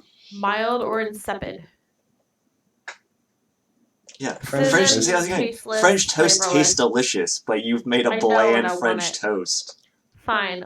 We'll go with Did you mean my dream food? Bland French toast is your dream food. No, it French is not. toast meetup. It's absolutely not. There's a I mean, microwavable. You get no French toast sticks. hint. You get no egg. No, you get no hint guys, of vanilla. Guys, it's eggs. Get no It's syrup. Eggs. I hate eggs. Eggs. It's egg. Boiled eggs, hard-boiled eggs. Like scrambled eggs. Is it just? Is Alright. it just like? It's Is a it huge just lump. the white stuff? Is it one giant omelet, or is it just the just white? like? No. Okay. So Oh, like one think of giant like a omelet is very McDonald's good. like scrambled egg, like a Dunkin' Donuts McDonald's Like a scrambled circle, egg thing. like the disc, or the folded one. They fold theirs. I think. Yeah, like the folded ones.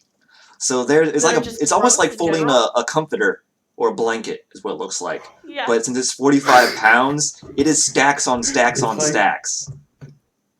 It's 45 It's like pounds that. of Food, scrambled egg. and you can make egg. water. Now they don't need the water, but I mean, It's 45 pounds of scrambled egg, but it's like individual serving sizes. Also, if you guys like eggs like this, I'm sorry in advance. you got salt, right? Maybe with your tears. But yeah, so you've made 45 You're pounds of eating egg. bland scrambled eggs, and they're like, I don't give a shit. I'm not eating it. oh, this is I'm trying to find unexpected, I but found this one Calvin and there's one specific Calvin and Hobbes comic that there's like a perfect mirror to what just happens, where it's like a 6 inches of snow that just immediately falls all at once. Just imagine potatoes. Yeah, but but it's just like a flat panel that just falls all at once, just everywhere. Emmeline says, well, this is, we're used to sort of using it, casting in the shape of biscuits or something, but this is, of course, we're not one to overlook the blessings. Lathandra, of course. Thank you, my lady. And she goes to sort of like help you, sort of, divide all this up / put it in containers so they can distribute to people. It's already divided up. Okay, well, is it, It's in- they got plated or cast it- something. No, it's in their like little whatever serving tray in individual sizes that people can come get it. Well, they didn't have this prepared, so. In my head, they did. Okay. Well, she is preparing them when you mention you're going to cast a spell. And once she is done preparing sort of plates for people, wooden plates, of course, very simple affair. And you cast a spell. Every plate gets some egg on it. And she says, would you be so kind as to help us distribute this to the petitioners? I don't mean to impose, of course, my lady, but your mere presence could inspire the people and provide them some succor in these troubling times.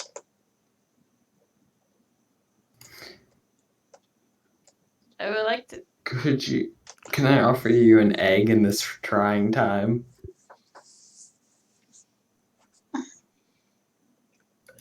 That's funny. But as Kat, are you still with us? I'm sorry? she just Do said you something. still have a cat? Oh. But when she says that, she sort of grasps both of your hands with both of hers and is staring intently at your face with like eyes glistening with hope. But as she looks at you, she like tilts her head a little bit. I look different. You do, but she passed the investigation check to see who you were. Did I roll a deception check? No, it's she rolled a 22. So, I mean, I think that'd be She only has disguise my self. DC. Oh, is it Rex's DC? Well, yeah, I mean, it wouldn't matter. She beat it anyway. She says, you look different, familiar? And then sort of realization dawns on her as she sees through the illusion, and she says, almost like a whisper, like only you can hear, she says, Vivienne, is that you? What was that? Just Vivienne, is that you? Vivian. Yeah. Vivienne. Yes. It's Oh, Vivienne, sorry. Vivienne? I don't know how to pronounce these names. I've heard different pronunciations.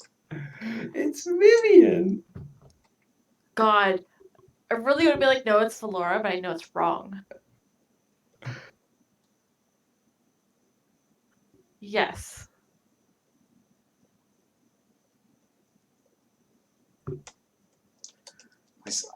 And she's like, what?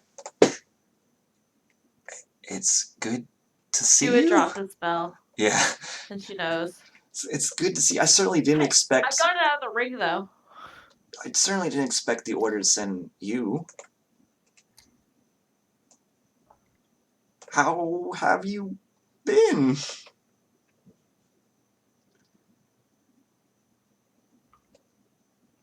Oof. Okay. So, I have not heard from my mother.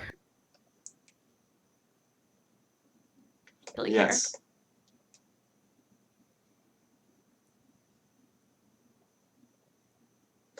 I was going to make an insight check. Yeah. You can if you want. Insight to Like, wait. so, like, here's my reasoning. Like, Evelyn hasn't heard from her, you know, in 14 years or whatever. I'm sure that I've written her letters, but I've never got anything back. So, like, she's asking me how I've been. I'm like, you don't really care. Yeah. Give me an insight. Is she as shocked to see you and it's like something you would say. Due to her shock, she's sort of like going through the notions of social etiquette. But you get the feeling that there's not much like interest there. It's more like awkwardness. We can skip the pleasantries. You guys are seeing Evelyn is while she doesn't want to be there, is obviously uncomfortable. She's being more assertive than she normally is. Like, she's not taking BS. She's sweet and happy, and she's not necessarily sweet in the situation. Yes, I think that would be for the best.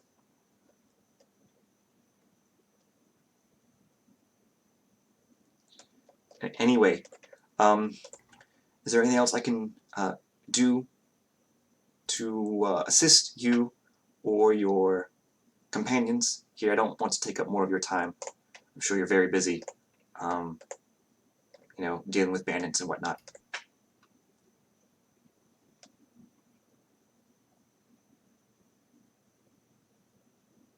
What's Indy doing right now? Me? Are Yeah, you I'm the Indy? only Indy here. I'm not sure what to say. Like, Indy wouldn't know how to deal with this. Like,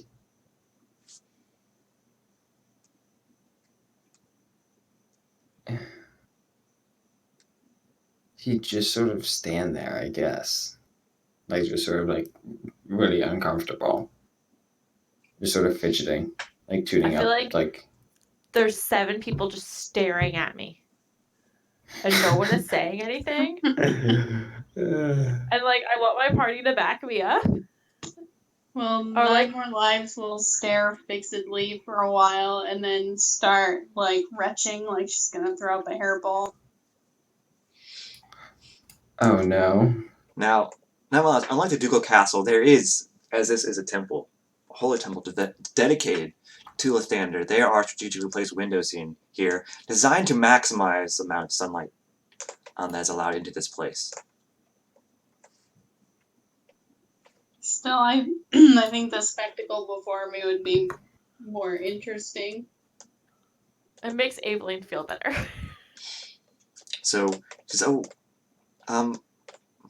well, we are serving food here, so if you need to cough something up, could you please do that outside?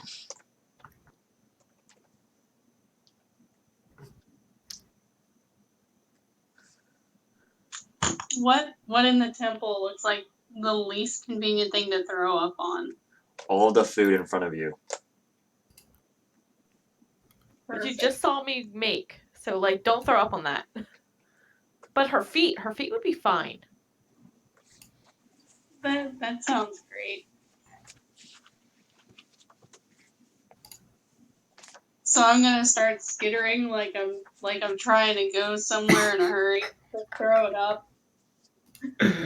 You know, actually, the worst thing to throw up on that temple would be the holy text of Lathander. Yeah. Well, that you don't see that anywhere. They mentioned it. Even you, Evelyn, remembering your parents mentioned occasionally, but you never saw the book. Well, your mother looks like a fine target, so I'm gonna skitter off in that direction. She sees what you're doing. She's like, no, no, no.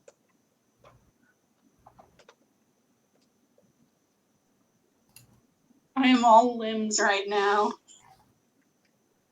Barreling towards her. She In is my going head, to command you to leave. Give me a wisdom saving throw. What? You have guidance on that, girl. No, you can't. He has a skill check. Guidance is on a skill check. Oh, I need resistance. It's a DC 16. Oh, yeah, so you start leaving. I grab Bureaucrat before she can leave. 9 lives is staying. Alright, so you get to the threshold, this sort of side room, the connection between this side room and the main room, and you just hawk up a huge hairball, splat on the floor. I'll look at my mother and I'll be like, apologize. She was going to throw up on me. She's a cat. She throws up where she pleases. I don't like it any more than you do. But you don't treat my party with disrespect, or I will leave. I wasn't treating. She's like, I'm not gonna throw up. You This don't is use the magic. You don't use magic on them either. It's rude to use magic on people. I'm not gonna throw up on you. It's rude to use magic on people. Do I need to tell the Aster about the She says, great apologies to the companion of Her Lady of the Order of the Aster. Please be This is mindful 9 that you more are in. lives. Please be mindful that while you are in a holy place dedicated to devotion of Lathander, we cannot have individuals engage in tomfoolery in this holy place. And if you are unable to restrain yourself, we ask you to please leave.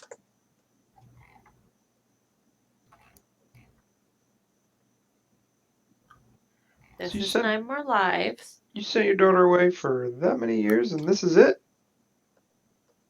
You want her to leave again? No, she's telling you to leave 9 more lives. Oh, I thought she meant No. party. You're the one that has engaged in tomfoolery. I don't think it's tomfoolery, for the record. It's biologic.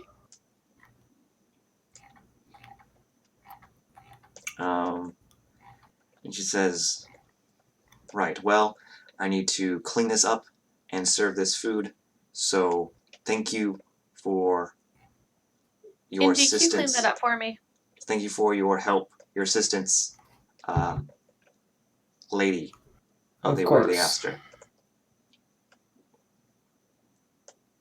Indy, do you prestidigitate that? Yeah. I wave my hand and it goes away. Thank you. This is Indy. This is Rex. This is Caxier. Indy, Rex, Caxier. This is meet my mother. Lady. Hi. This is Emmeline Cindertime. Or Tree, or whatever my last name is. I forgot already. You have told me this Over in there your is my time, dad. and I have introduced them as such. Yeah, I know. I keep trying to say Cinder Tree, though, so... As well, you certainly have interesting travel companions. Not all what I would expect. Member of the Order of the Aster. The company that I would expect the Order of the Aster to keep. But I assume you keep them around. You? I assume you fine, I outstanding citizens of I assume Waterdeep? you keep them around for their ability rather than appearance. Can you just tell me about this bandit problem about I'll go away again like you sent me away 14 years ago? Well, what do you want to know? Didn't Lady Daggerford not fill you in the details? Yes, but I want your side of the story. You work with the people more than she does. As well, happened about 2 months ago when there were reports of bandit attacks on the fringes of the area under Daggerford's control. A few injured people came to the temple. We promptly healed them, of course. But as far as I know, at first encounter, the bands were driven off. And then the next time they came, they fought better. And then, but they were still, it's more difficult, of course, but they were once again driven off. And then the next time, it was a stalemate before reinforcements from Daggerford arrived and they were driven off. The next time, the bandits beat the guards and they retreated.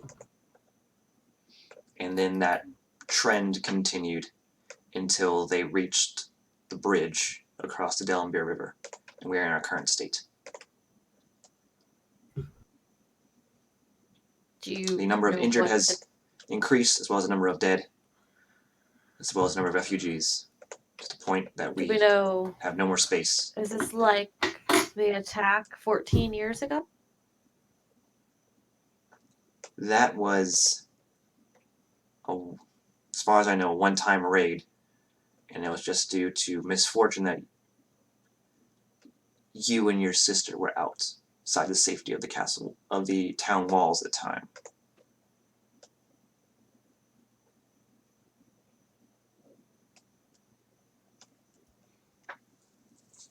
But this is different than yes. Have there been reports of magic-y things, of weird demon-y things? Have you sent anyone from the temple out to investigate? No, I mean, it's just me and your father here. There's no one really else to send.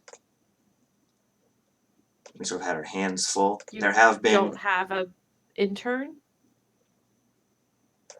No, not really. We did have some, but they left for the safety of the spires at the first sign of trouble. Certainly their devotion to Lathander is based on circumstance rather than genuine belief. Evelyn, it irritates Evelyn that people just walk away when the going gets hard. She might be pissed at her mom, but she cares about her mom, you know? That's true for most of the people that had connections or family elsewhere, more specifically Waterdeep because it's the closest city, and also to the north, out of the way of the bandits. Those that could leave have. Those that haven't had any place to stay, come here. We provide what aid we can. But as you can see, we are sorely pressed, and the quicker this issue is resolved, the better.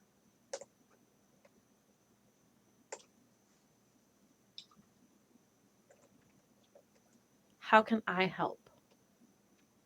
I mean, killing all the bandits would be great. That would be ideal. Didn't you and Dad teach me not to kill? We special. Oop. Haven't they taught you that? You didn't tell me that. I think that was just a moral obligation on your part. This is DM speaking, not her. This is me asking because you're the DM and you get to make things up. Well, she said, she would say, we told you to use, if you were blessed by Lathander with certain abilities, you were to use them responsibly in order to save as many lives as possible. In this case, through the deaths of these bandits, you would be saving many lives. Certainly they're evil individuals if they delight in the murdering of innocents. Do you know if these are the same bandits that took That I Valora? don't know.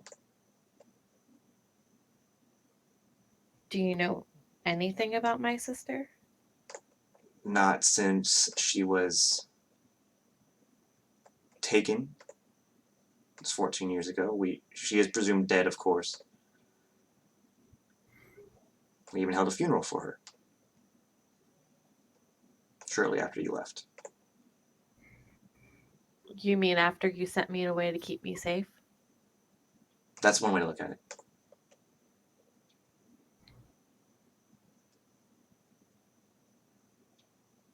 Do you even care what I've done the last 14 years?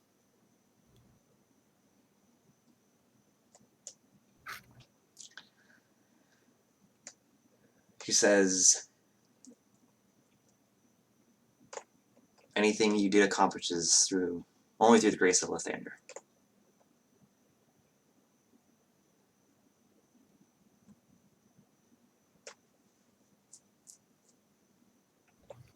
By my mother's logic here, my Jim Dark Magic ticket is by the grace of Lathander. Don't tell that shopkeep. I'm gonna go tell the shopkeep. That would make her head explode.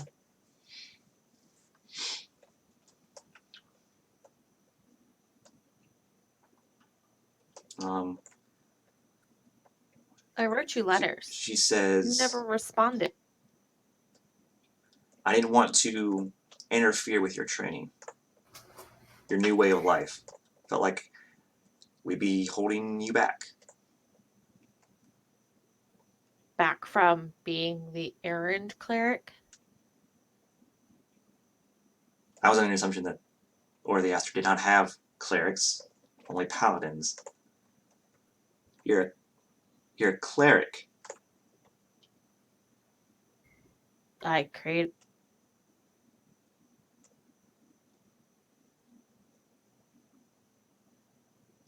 I'm sorry, you cut out there. I said I created food and water, didn't I?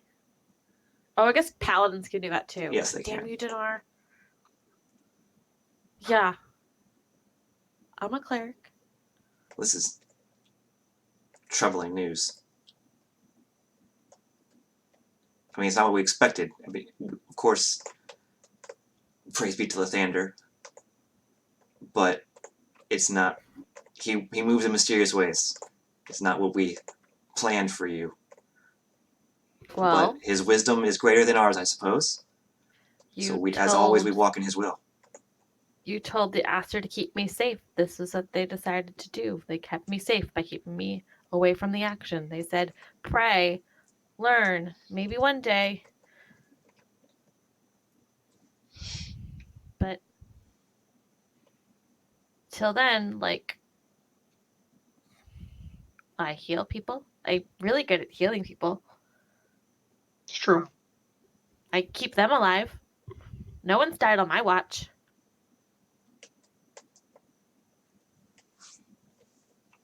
Well, I suppose that is something. I'm blessed with the gift to heal. Rexel's gonna ask, what do you do?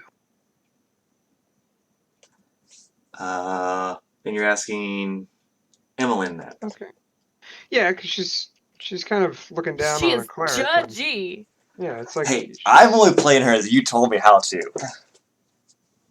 No, I said that she's distant and haven't heard from This her. is breaking my heart, because I want this to be a touching reunion, but you were like, no, it's definitely not that. And so I'm like, okay, I'm going to play her as cold. It's not my fault she didn't ask about I'm me. going to play her as a cold, hard bitch. She's awful. Maybe Dad's better. So Somehow I doubt it. you ask her what she does when she's well. I maintain the peace of the temple. I deal with various petitioners or pilgrims that come by. As this is on, as any faithful Lathander would know, the Morning Glow Tower is one of the stops on if you're going to take a holy pilgrimage, as well as the I look at Spires in the morning. Rexica. There's a fancy book. Well, yes, we do have a holy text of Lathander, penned by one of his first followers while he was still known as the god Amontour. I was just making sure you're not a paladin, right? Oh, of course not. No, do I look like a paladin to you? Well, just asking.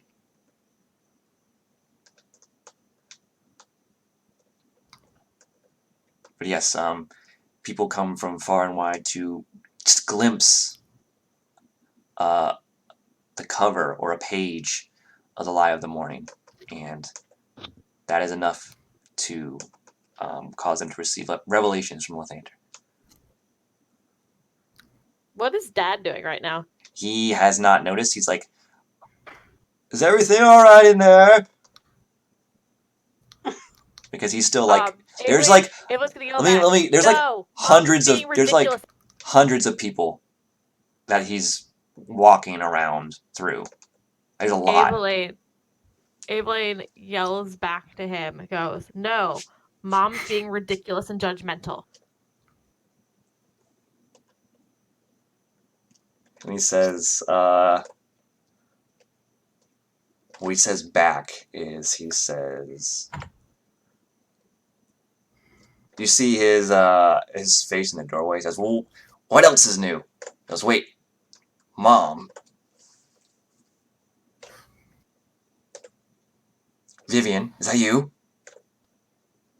We've gone over this, yes. Sorry to disappoint you. I'm not a paladin. How would I?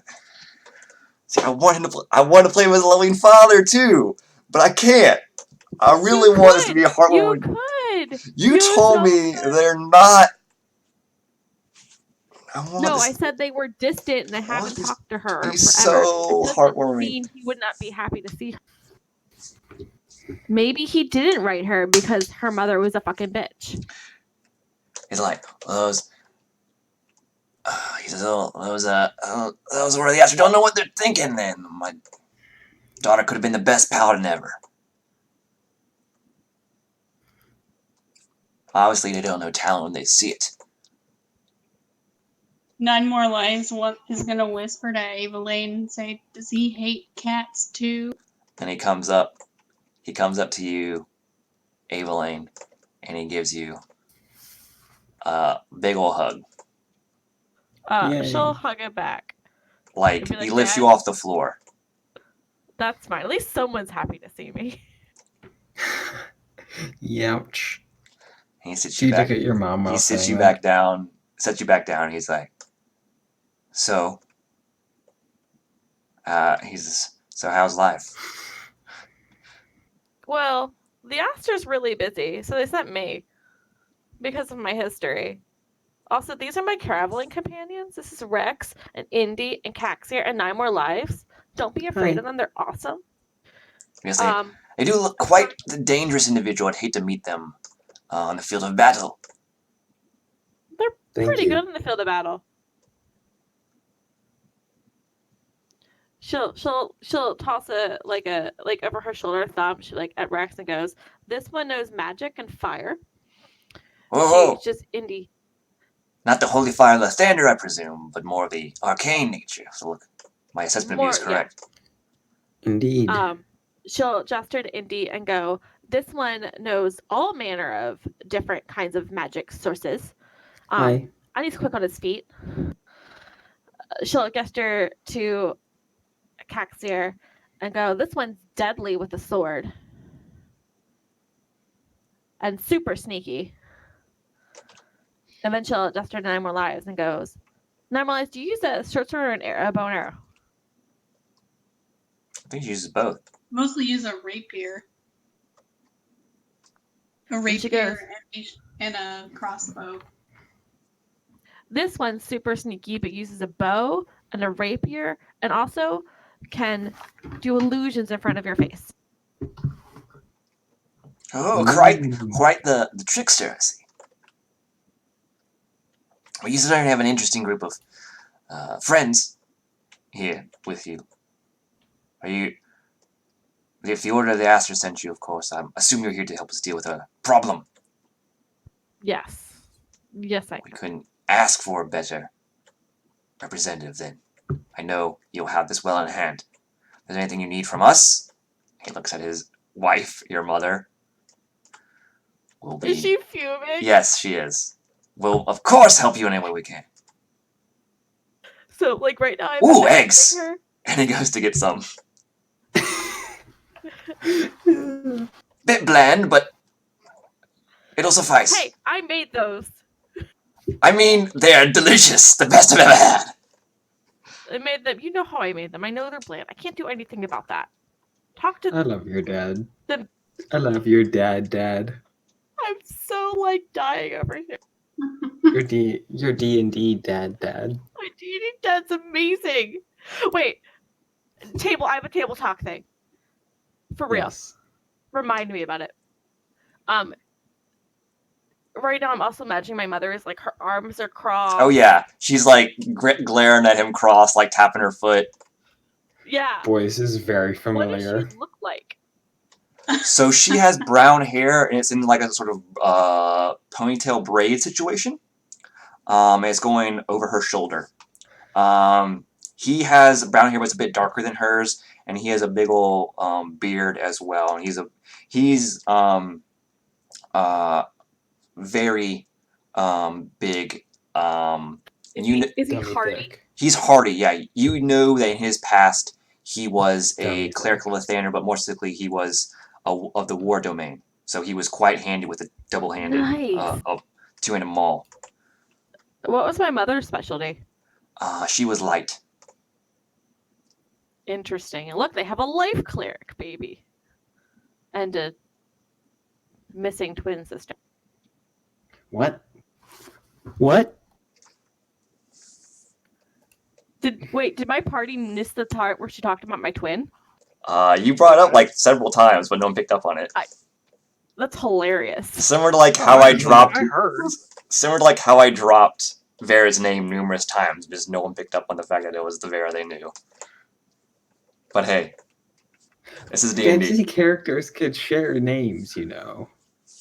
This is D&D. There can be more than one Michael. We don't talk about my sister is the point here. Okay. There was more than one Jeff. There's always more than one Jeff. God damn it, Jeff. God damn you, no magic. Vera is not a common name like Jeff, though. Of course, in D&D and Chris Perkins' logic, Jeff is a rarity, though, of course. Floon Blagmar is much more common. Or Erstal Floxen. Fake names, one and all. Anyway. Tony Cereal. That's a tangent. Tony Cereal. It's good. Well, I'll begin out handing these out right away. I would love to stay in chat, but I'll handle this right away. I don't want them to get cold, of course. So, thanks, Dad. We Dear, could use a be place to polite. rest. And then he. What did he just say? He says, "Dear, please be polite," and then takes all his stuff and begins to like start handing out the stuff to people. I love him so much. He's the best dad. Thanks for Who making sent an you awesome away? parent, Nate. She harumphs when he says, "Be polite."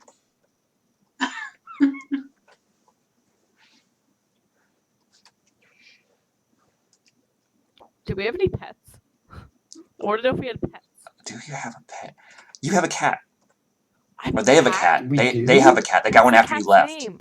Because lifespan of the cat's around 10 years, right? No. Oh, rip. My cat just died at 21. Damn. Holy shit.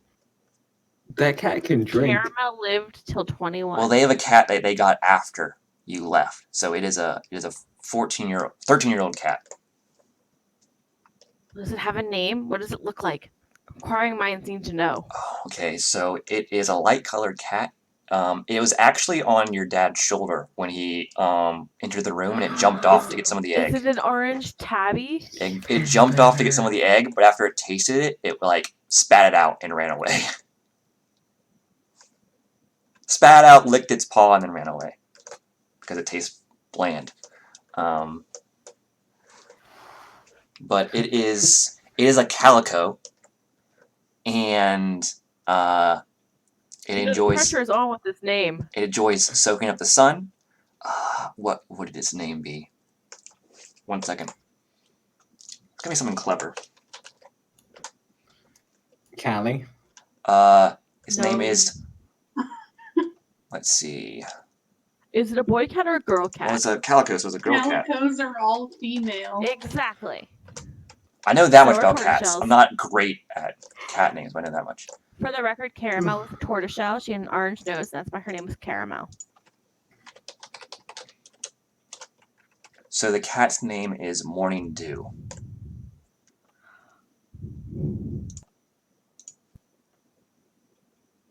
I was trying to go with like Dawn stuff. Really? I Really? can't. They're not great at naming cats, okay? What do you want from them? A better cat name. I mean, I'm also not great at naming cats, okay? So... Which is also why she probably knew what you were about to be up to there, 9 More Lives. That's just she's well familiar with cats hacking up hairballs. I was going to call it Honeydew, but Honeydew isn't morning-y. Even Sunbeam would be a better name. Thank you. Okay, Thank let's you. go. Sunbeam would be a very good Or name. Marble. Come on, Marble would have been great.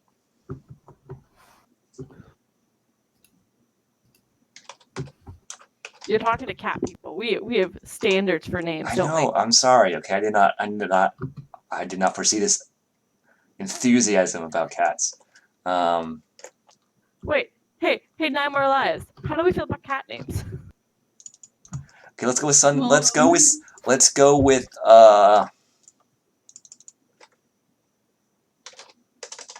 go with Sunbeam then. Name is Sunbeam. That's better. Good job. Does something follow that? If it was a male cat named Ray, but it's not. You could still name it Ray. Oh, that's right, because Ray from Star Wars is a girl. Okay, got it. Ray. Like R-E-Y, like the sun. Yeah. Come on. Yeah, because the cat's name is Ray then. Like a sun ray. I want to love this cat now. He doesn't know who you How are does though, it have to make cat art? and it goes meow and runs away. What does 9 More Lives do with the cat? It hisses Stand at 9 More behind me, Lives trying to look bigger. because 9 More Lives has encroached upon its territory, and it hisses at you, but then it runs away because you're much bigger than it, and it goes back up to hop onto your dad's shoulder as he leaves. It just sits down. It curls up down there because he's so big. It has space to like curl down, like and rest on his shoulder. Okay, is Mom done with this conversation? Yeah, Mom's done. Listen, I have to help hand these out. If you don't need anything else, there's bandits to smite. You know I don't smite. Kill, whatever, purge. I don't know what you want to call it. Are there any... I guess I'll talk to Dad about that. Dad question. Do you still have a bed in my old room? I mean, we kind of made it up. You and your sister shared a room because we're so young. We kind of, Ray owns that room now. Cool. I'm gonna borrow it. Well, she might not like that. I'll talk to her.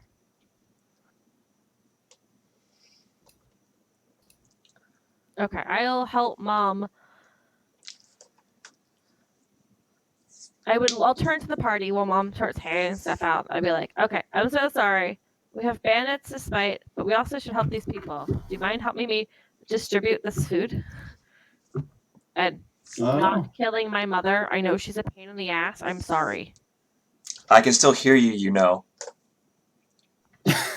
I don't think anyone's gonna want to eat that food.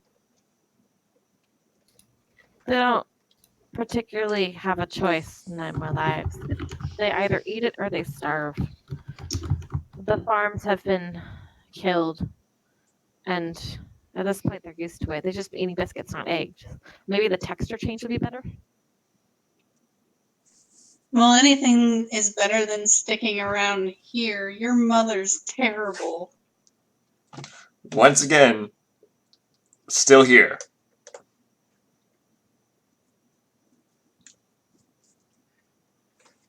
Doesn't matter. I just gave it 9 More Lives a knowing look. Can we help distribute the food? She harumps again, just begins walking out with 2 plates to hand out to people. This would be a good opportunity for Mage Hand to hand out some food or some invisible servants. I could do that. Yeah, I could sit here and cast Unseen Servant, I guess. Well, in 10 minutes they are all done doling out all the dishes. Yeah, I'm not gonna need to. I'm getting cold.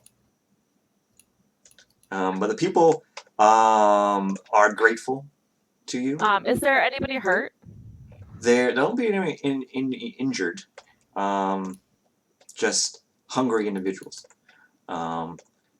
And your dad is going around telling people that you're the one that made this. And praise to Lathander, and be sure to thank Lady, because you have not corrected him. He says, Lady Vivian for her. I mean, that is her name. Yeah, Lady Vivian. Vivian. For her. Vivian. I said Vivian. It's misspelled. Go with it. It's supposed to be Vivian. For the bounty that they're able to partake in. And he's like, she's my. Of course, he like pops up, put his chest out. She's my daughter, of course. Takes after the old man. I do say so myself. And there's a number of petitioners have. Can we put in the backstory that when she learned sending, or like she'd write notes to Dad, but Mom always intercepted them? Yeah, sure. Oh, that's sad. But it's canon. That's really sad. A number of people are thanking you as Lady Vivian. She's apologizing, and it's so bland. They say, well, they say, well, yeah, we were informed. The food produced here by those blessed by the standard would be nutritious but bland. So please don't concern yourself about it. It keeps us alive another day. I asked them going around like what they can tell me about their experiences and like what they saw and how many and et cetera, et cetera, et cetera. Like if they've been like in brushes with these people or whatever and got out. One of them says, it's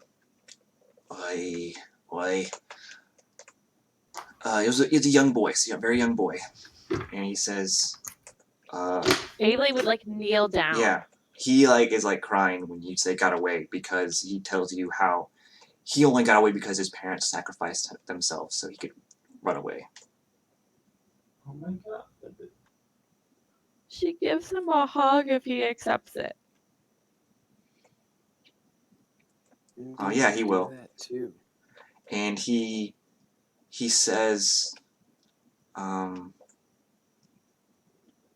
he hands you something after you hug. He can give you something. It's like a piece of paper. Okay. It's like crumpled up.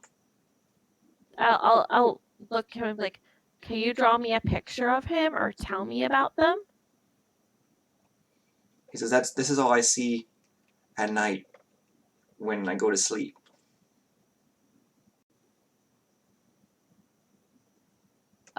She looks at the paper. And it is you don't recognize it. It's a symbol, of course, but you don't recognize what it is. It looks like a stylized weeping eye.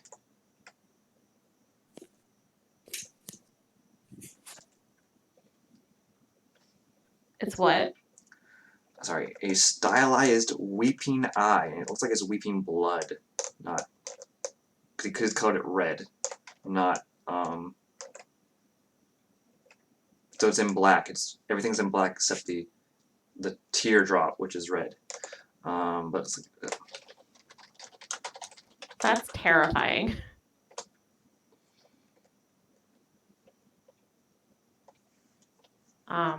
What can I do for him? What can I do for him? I have nightmares about them chasing me. Do you wake up?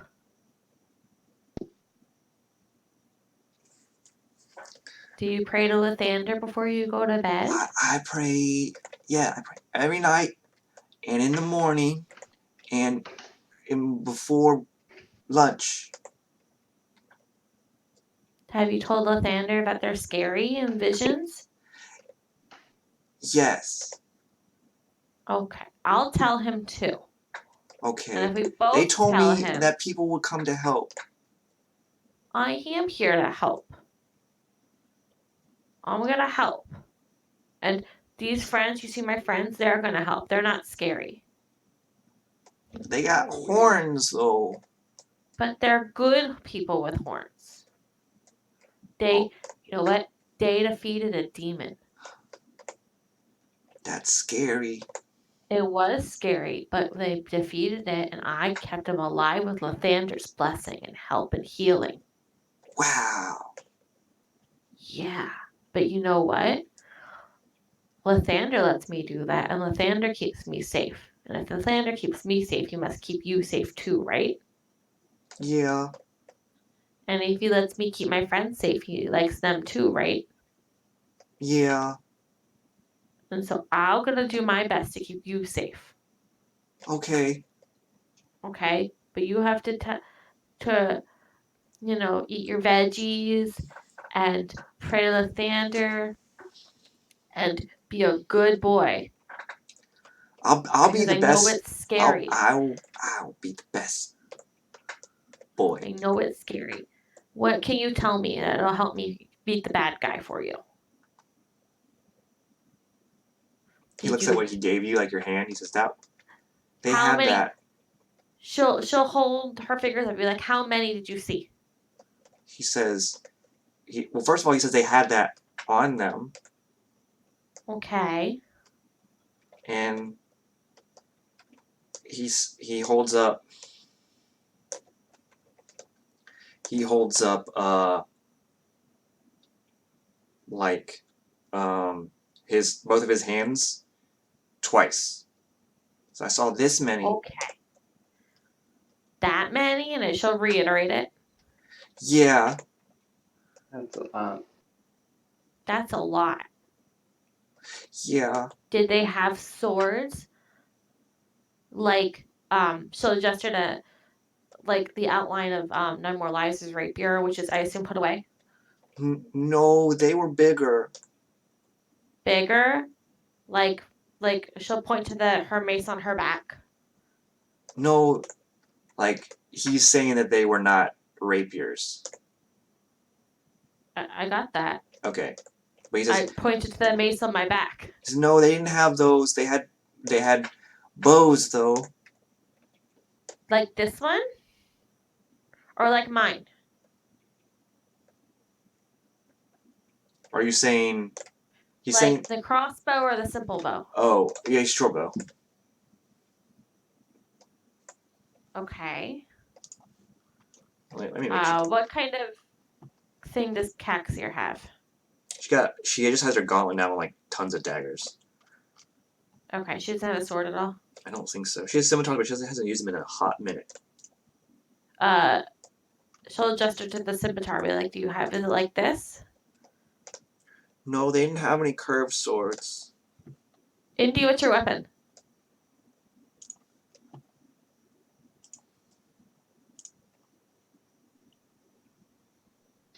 So, what did he say? What is your weapon? Oh, I use a rapier. Okay. Who is the back holding?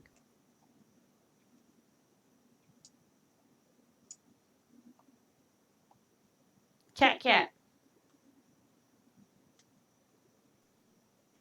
What did you ask? Is there a sword in the bag of holding? Like a big sword? No. Do we have any weapons in the bag of holding? No. Okay.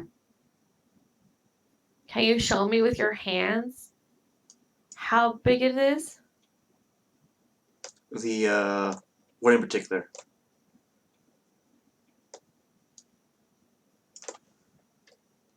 This is Dean speaking, not the boy. How big the sword is? How big? How big the sword is? So he goes. Some of them had swords this big. I'm making sure this is factual, so give me a second. Is this But like as big as like Freya's sword? Through the guise of this child. He says some had swords this big, and he goes like his hands are like a couple feet apart, and some had swords this big, and he holds like his hands like he's full span of both of his hands out. So like a short sword and like a long sword? Yeah. Like Freya's sword? Well, Freya's not here. Yes, but I know what Freya's sword looks like. Yeah. No, it's not. From what he's trying to indicate, it doesn't appear to be that big. Okay. What weapon did my dad carry? He doesn't have any on him currently. Okay. But he had like Crozius he wielded. Which is it's like a holy symbol / staff thing. So Cool. essentially it was a staff, but on the tip of it was it's of course thicker than a normal staff. It's more meant to be used as a bludgeoning object. But you wield it with 2 hands and has like on the end had like a sunburst that he used to cave in skulls with. My dad's a badass, guys. Okay.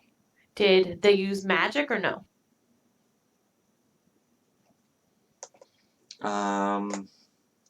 He says no. I don't. Maybe I don't know.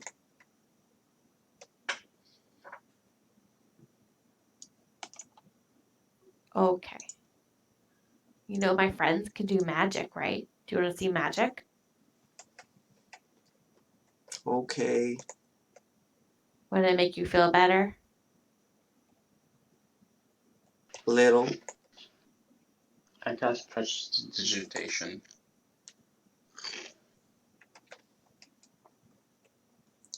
What do you do with it? Yeah, it's a. Maybe I can use clothes or something. Something practical. Okay. Like sparkled? You broke up. Like little like sparkles? Yeah, that works. Sparks. That's an effect I can do. Prestidigitation. Right. Yeah. So he says, "Wow." He seems fascinated by what you have done, indeed. What was his name? Oh Lord. Brendan. Like I've been so good all session. Brendan is his name. Brendan, that's a great name. My name is Vivienne. You can call me Viv for short. Nice to meet you, Viv.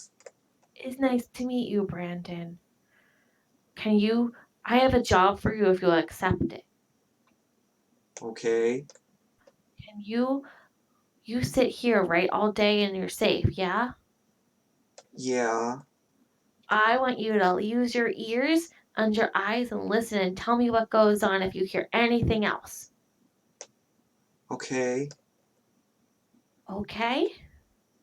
Okay. And you can be a paladin of Lathander that way. Honorary paladin of Lathander. And he's pretty excited about that. He's like, yeah. Yeah? Help people. No Yeah. bandits will hurt people anymore. You know what? I'll even talk to Mr. Gerard and tell him you're my right-hand man, okay? Okay.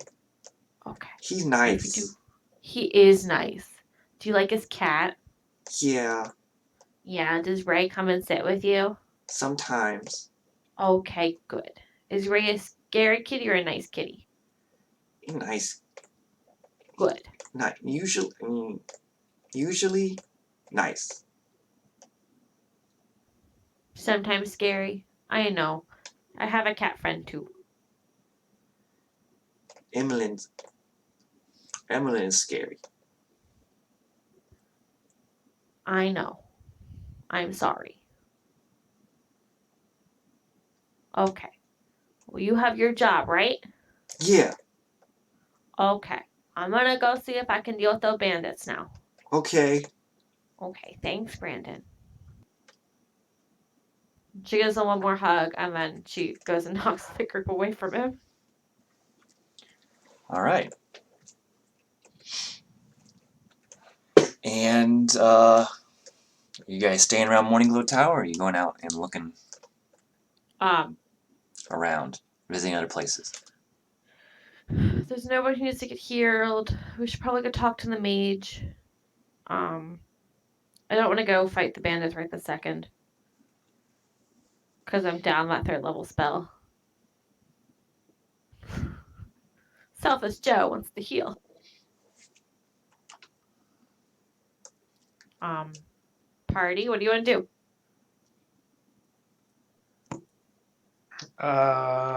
Well, I say we prepare to fight the bandits. yeah. I mean, you do have the ring. We rest, we get to know That's 3. the people Plan. of the town a little bit more.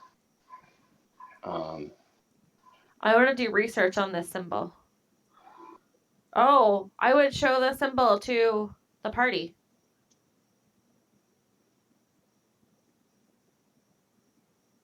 Do you guys know what this is? Brandon Yeah. said that the bandits had it, and they had swords that are not as big as that are bigger than your rapier and a scimitar, and they have simple bows like my bow, but bigger. But were they as big as Freya's or no? No. And not as big as Freya's sword. Do any of you have the mercenary or like criminal background? Nope. Then you don't know what this symbol is.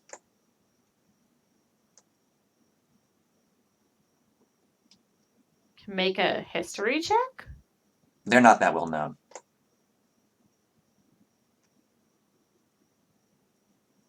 Is it a religious thing? No.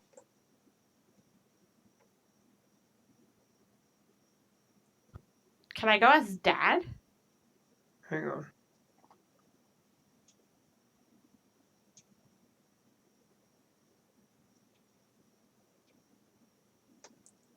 Yeah, you can try. Shit. 5th level. Yeah, legend lore. Yeah, that's a 5th level spell. You can try it, but you'll break the apparatus. Yes. But well, you just can't do it because it's outside of what you can currently cast. I know. Yeah. But when you ask your father, he says, "I don't recognize that." Brandon said the bandits had it on them. They were wearing it. Well, if they've all taken to wear some sort of symbol, then they could be more organized than normal bandits. Well, we knew that, of course. Someone is probably leading them. I think if you take out this individual, their combat prowess will drop drastically. We might even be able to take care of it ourselves. Cutting the head off the snake, as it were. Is there anybody in town that might know anything about the symbol? I'm not... It's been some time since I've been out adventuring, smiting evil, of course, so I'm not familiar. It might be someone more versed in legends and history and the arcane might help you. Delvin might, as well as Isteval. He's a bit more well-traveled than myself and your mother, so he might have come across that symbol in his travels. But I'm not certain. Wish I could be of more assistance. I'll talk to him. I'm gonna use old room while I'm here, if that's okay. Oh. I know it's the cat's room. You might have to fight Ray over that. I mean, we sort of transformed it into a... I just want to sleep on the floor. Okay. Yes, there's some floor space there. I will scritch the kitty. I will love him. It's like, why you're saying this is like batting at you from his shoulder. What changes were made to Ray's room? It's a cat's paradise. It is. There's cat towers. There's scratching posts. Is there a litter box? There's a litter box. There are toys. There's a bunch of stuff in there. Like, imagine a perfect paradise for cats. Indoor cats, of course. And that is what they have transformed that room into. Does he have a favorite treat? Or does Ray have a favorite treat? Yeah, well, usually they get fish from the river, and they, like, cut it very small for him to eat. Or her to eat, sorry. But due to the lack of, manpower, and the fact that a lot of people have been conscripted into the guard, there has been a lot of, fresh fish brought in. So, but yeah, his best food is fish nibbles. Their favorite treat is fish nibbles. Or sorry, her.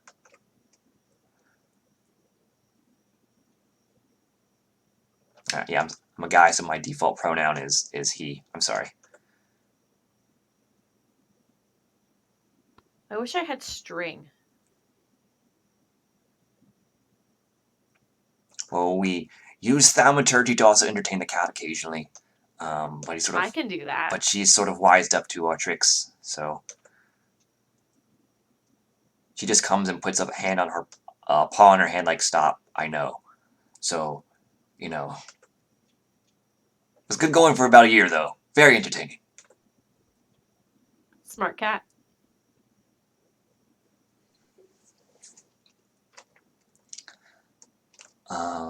But yeah. So, what are you guys doing? Chilling here in Morning Glow? I'm looking for a spell to entertain the cat with.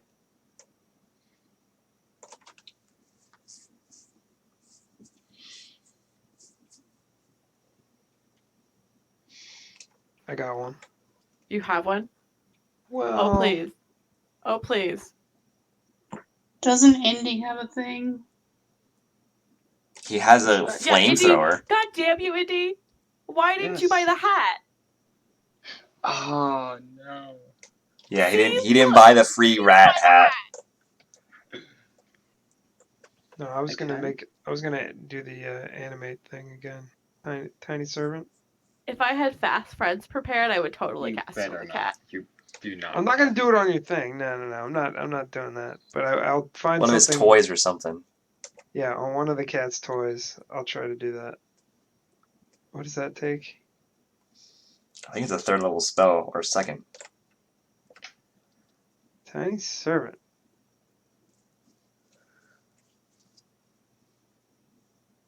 Is it a ritual spell? No, but I am about to hurt myself.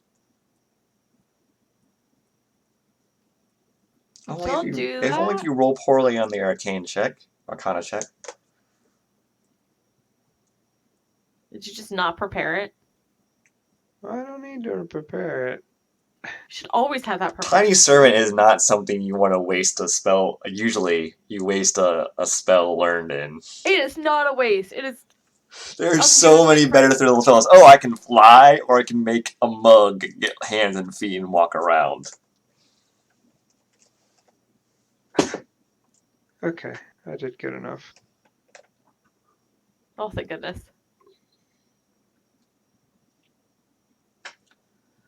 Alright, if you are indeed casting on a toy in Ray's room, it is, like I said, Cat Paradise. There are sunbeams galore. There are toys galore. There are cat towers. They have, like, bridges in between them. There's, like, shelves and stuff. There's a bunch of high places. Is there a large window for sunning? Yes. Is there a hammock in front of that window? There's scratching posts.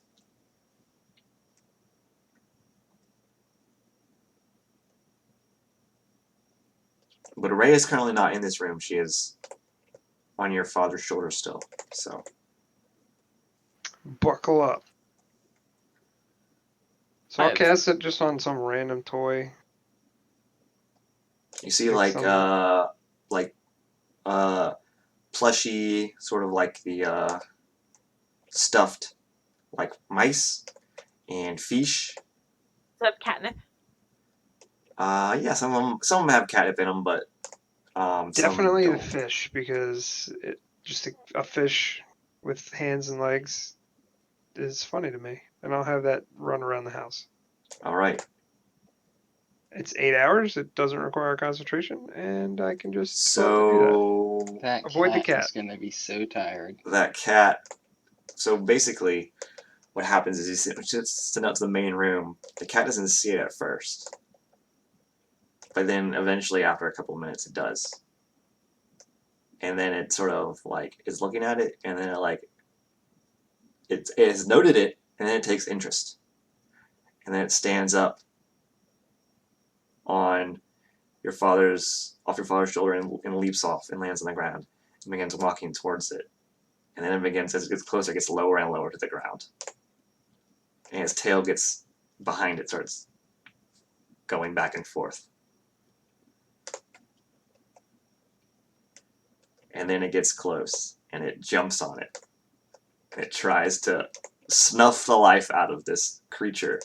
I believe the word you're looking for is pounces. Yes. But unfortunately it's magical, and so it refuses to die. And so eventually escapes from the cat's grasp and begins running around the room. And the cat begins back, I'm assuming back to its room, and the cat begins chasing it. Hilarity ensues for about 8 hours. What does No More Lives do with the toy? And the cat? I'm just going to find the tallest tower and climb to the top. So these towers are built for kitty-sized cat, not people-sized cats. Well, then this should be comical. So you can try, but it begins to lean and list dangerously and buckle under the weight. I am so pleased this is happening right now. If I fits, I sit. All right. Oh, is there a box? There are some boxes here, but they are, once again, cat-sized boxes. 9 more lives could fit like a limb through. Well, I'm gonna try to fit anyway, because that's my instinct to do so. The box breaks. I'm gonna loaf on top of it. All right. As you guys are sort of engaged in tomfoolery and shenanigans inside Morning Glow Tower, you begin to hear Playing with the cat. the pealing of bells and cries of alarm begin to sound throughout Daggerford.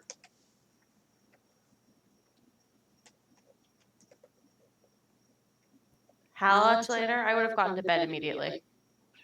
Well, it's around after early morning, not early morning, early evening. Is the spell still going? We still have that 8 hours of spell? Yeah, still during the 8 hours. Okay.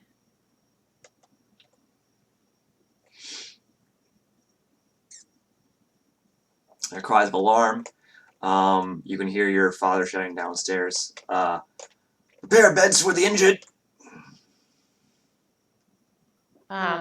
I'd rush out and see what's going on. He says, please, uninjured petitioners, please, stand to the side. Make way. Make a path. I would use thaumaturgy to make his voice louder. Alright. He sees what you're doing and gives you a thumbs up. I have thaumaturgy. I would be like, what's going on in a loud voice? He says, the bells are sounding.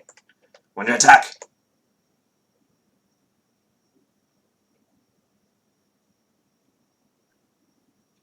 Okay. So I don't know exactly. I'm assuming it's bandits, of course. Where?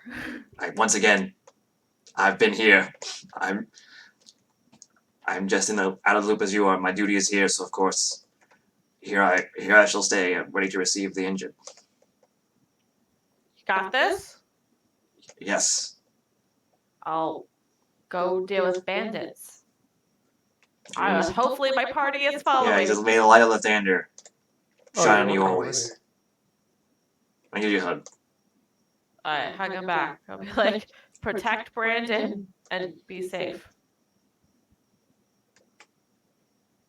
Yeah. You see he does have his, Crozius with him now. Well, that's good. I'm glad he has it. Alright. So, what are you guys doing? The bells are still resounding. We're being very upset that I used a 3rd level spell earlier today. I mean, that's resource management.